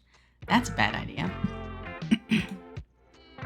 You could kill so many people with that notebook. You yell 200 monster dollars. Everybody in this con is broke AF, so you get the notebook. To make sure no one steals it, you decide to write your name in it. Oh shit, you're gonna die. 40 seconds later, nothing happens. Death Note isn't real, dum-dum. You still had 0 fun by playing pretend Death Note. Omen and Doug are assigned to judge the competitive tarot tournament. You and Zoe have time to kill and decide to tag along. Yo, judges, we need a ruling over here. Oh, I love it. Oh, I love it, the staff. Oh, I love it so much, it's cute. Doug, con volunteer. What's the problem? I ran a competitive tarot club in middle school, so I can probably help. My opponent cheated. He played a 9 of Wands, which can only be played during the fortune phase it's in the future position. Unless I have an elliptical cosmic guardian on the battlefield, which I do. She's lying to try and get me disqualified. Okay, I have no idea what most of those words meant. The meta's changed a lot since my day. But I've got a copy of the rulebook. It's only 74 pages long. I'll bet I'll get the gist of it if I speed read. Be right back. Who played this card here? I admire its avatar's rippling pectorals. I played it. It's my Mercury card. I see. You should win. This Mercury avatar is hot, both in the attractive way and the closest planet to the sun way. Oh, what about this one? What's this guardian called? Venus, according to the text printed beneath that boobily-breasted bust of a cosmic woman. Yeah, she's sexy. I ship her with Mercury. Their ship name will be Summer Lovin'. That's cute. All of this is irrelevant to the card game. For real. Their love isn't relevant to me. This conversation is cutting into your valuable flirting with your friends time. Figure out which player cheated so everyone will move on. Liar, liar, pants on fire, right? Throw a lit match on the player's pants and see who burns. Conduct a karma audit on the alleged cheater to see if his karma has recently been deducted for cheating. You cast a spell to conduct a karma audit. The alleged cheater has a suspiciously low karma score. That's not because I cheated. It's because I strangled a mailman last weekend, I swear. You're sure about that? Uh-huh, sure. Do you have any proof of this alleged homicide? Yes. Look, I took these pictures for my collection.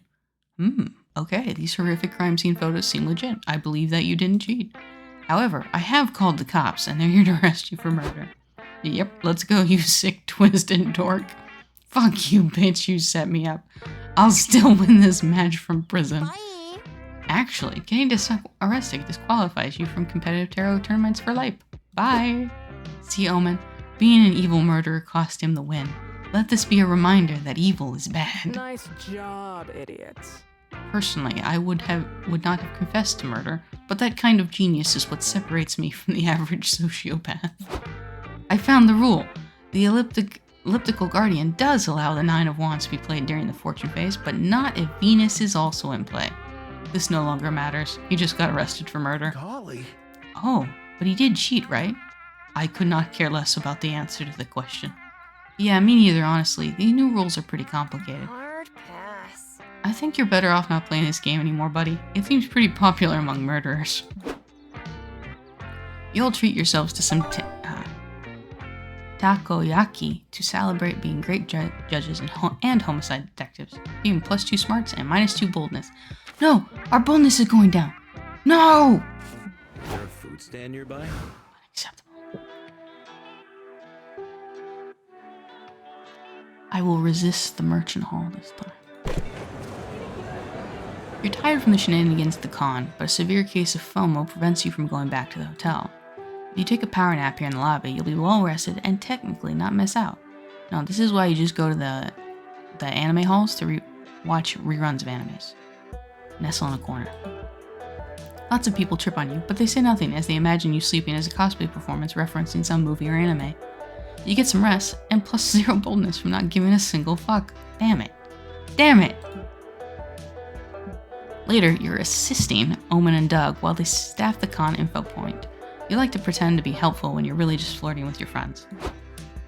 Hi, I was wondering if there's a cosplay repair area somewhere? Nice. I'm not aware of one, but if it makes you feel better, I think your cosplay looks great as is. Very post-apocalyptical. Okay, I guess post-apocalyptic Miku can be my thing. Thanks. Excuse me, which room is the ranking every anime butt roundtable being held in? I do not know, but if you go to the merch hall, you will find plenty of anime figurines with butts to ogle. Good point, see ya! Greetings, this is the info point, correct? I'm in dire need of information. Of course, we'll help however we can. Thank goodness, my village has been afflicted with a terrible curse. We ate the fruit of the forbidden tree, and now sickness and despair scourge us all. What can we do? I don't know. Oh gee, I don't know, but I can tell you when the Pokemon's tournament is happening or how to get to the main stage. Please, I beg of you, I've been wandering for weeks looking for someone with wisdom to spare. I can't return home empty-handed. This all sounds like a tall, refreshing glass of not my problem. Be gone from me. We have to help. Come on, we need to at least try to help. We're the info point. We have to answer any questions people may have. Yep, congrats. That's the conflict. Propose a way for this old man to break the village curse. These predicaments are usually solved with a hard ethical choice. It's likely that the only way to lift the curse is for you to sacrifice your own daughter. Just double checking. Have you stopped eating the fruit? No, why would we stop eating it? Because it sounds like the people in your village get sick after they eat the fruit. They do, yes, because of the curse. Or maybe the fruit just isn't edible? No, it's edible. We eat it like all the time. That doesn't mean you should. It could be poisonous. That can't be true. It's too delicious. Some fruits can be tasty and poisonous. What? Wait, really? Fucking treasures fruit. What a clever ruse. I love all these characters. I think they're really well written. Okay, I'll tell the villagers to stop eating the fruit. But what about the curse? I'm really starting to think there isn't a curse. Look, the same thing happened to me when I got super sick from eating yogurt. But there was no curse, just expired yogurt. It happens. Nice job, idiots. What my friend here is trying to say is, stop eating poison, you dumbass. Ah, you are so wise. Our village will forever be in debt to you, O blessed oracles. Farewell. Good thinking. Gosh, Green, you are wise. If only I'd had your advice when I was eating expired yogurt for 2 months. Oh my god. My sweet dumb boy. This has been a PSA to not eat poison or spoiled food, in case you needed to be reminded. You gain +2 smarts and lose 2 boldness. No, boldness went down again. I'm upset by that. The last day of the con is here. Who will be your con love? Doug. Wow. Yes. Check the comic. Finally, the art gang gathers around to pull all the pieces of your greatest masterpiece together. Time to see the fruits of your labor. Color Squad, assemble! Monsterkind has always lived peacefully and without fear, for they've been protected by the mightiest hero ever, Dog with a Hat. Color Squad, assemble! Starts with a bang, for its first chapter ends with the death of Dog with a Hat. At the hands of the narrator, a reality-bending entity. This kicks off a reign of terror and chaos that threatens civilization as we know it. The world would be doomed if it wasn't for one visionary man with a plan. Plan? Assembling 4 disparate second-rate superheroes into a team capable of saving the world once more. Our heroes have a complex history together and have never been able to see eye to eye. But there might be one thing that manages to bring them together. Silencing the only witness to a horrible crime they committed last summer. No one trusts this team of misfits and has-beens, for they have a huge superhero hole to fill. But they might be Earth's last hope. Somewhere in Spookham City. You better tell us what we're doing here, Colonel Giant Spider. Yeah, this looks like the worst sleepover ever. Did someone bring a movie at least? I know you all have history, but I need you to set aside your differences and consider a temporary truce. Dog with a Hat is dead, and you 4 might be our next best option. These clowns? Ha! Yes, Wildfire, even though you have beef, you have to admit that the Victorious is a formidable ally to have on your side. I know you could use her Wi-Fi kinesis.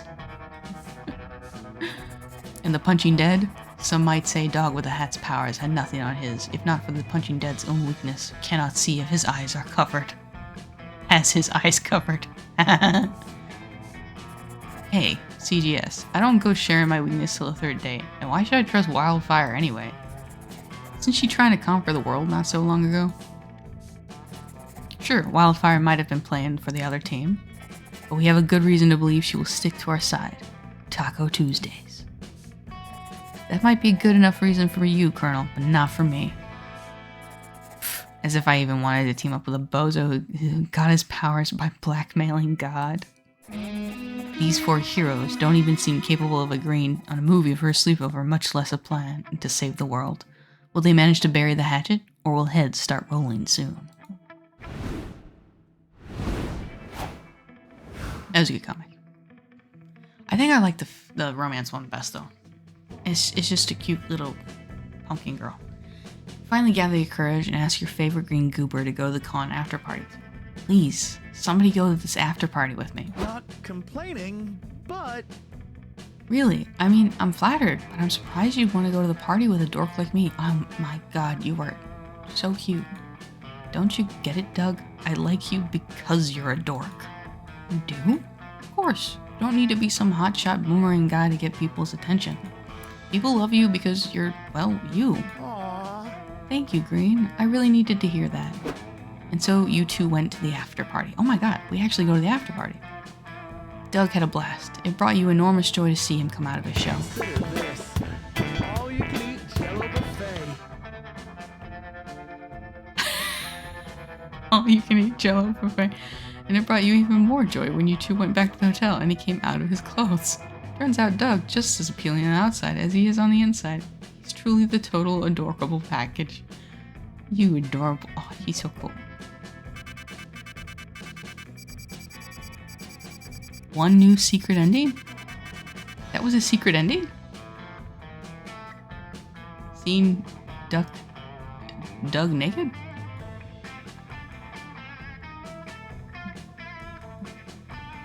When you stream, you would not believe what you have to deal with. So many companies treat you like you're robbing like a thief. You just unlocked 3 new plot lines. Oh, that's cool. You can now call Bruce. Unlocked its outfit for Doug. Okay. So I got a secret ending. Was the secret Doug naked? Jello Doug. Huh. Okay then.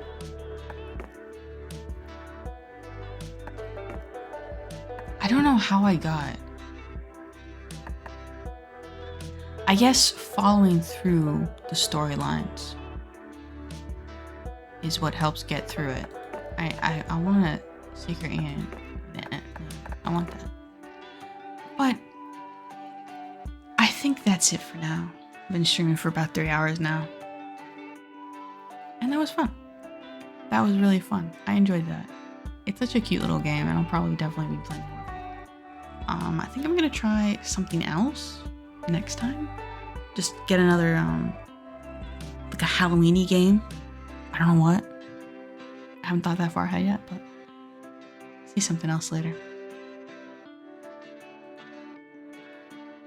Alrighty. See you next time. Bye-bye.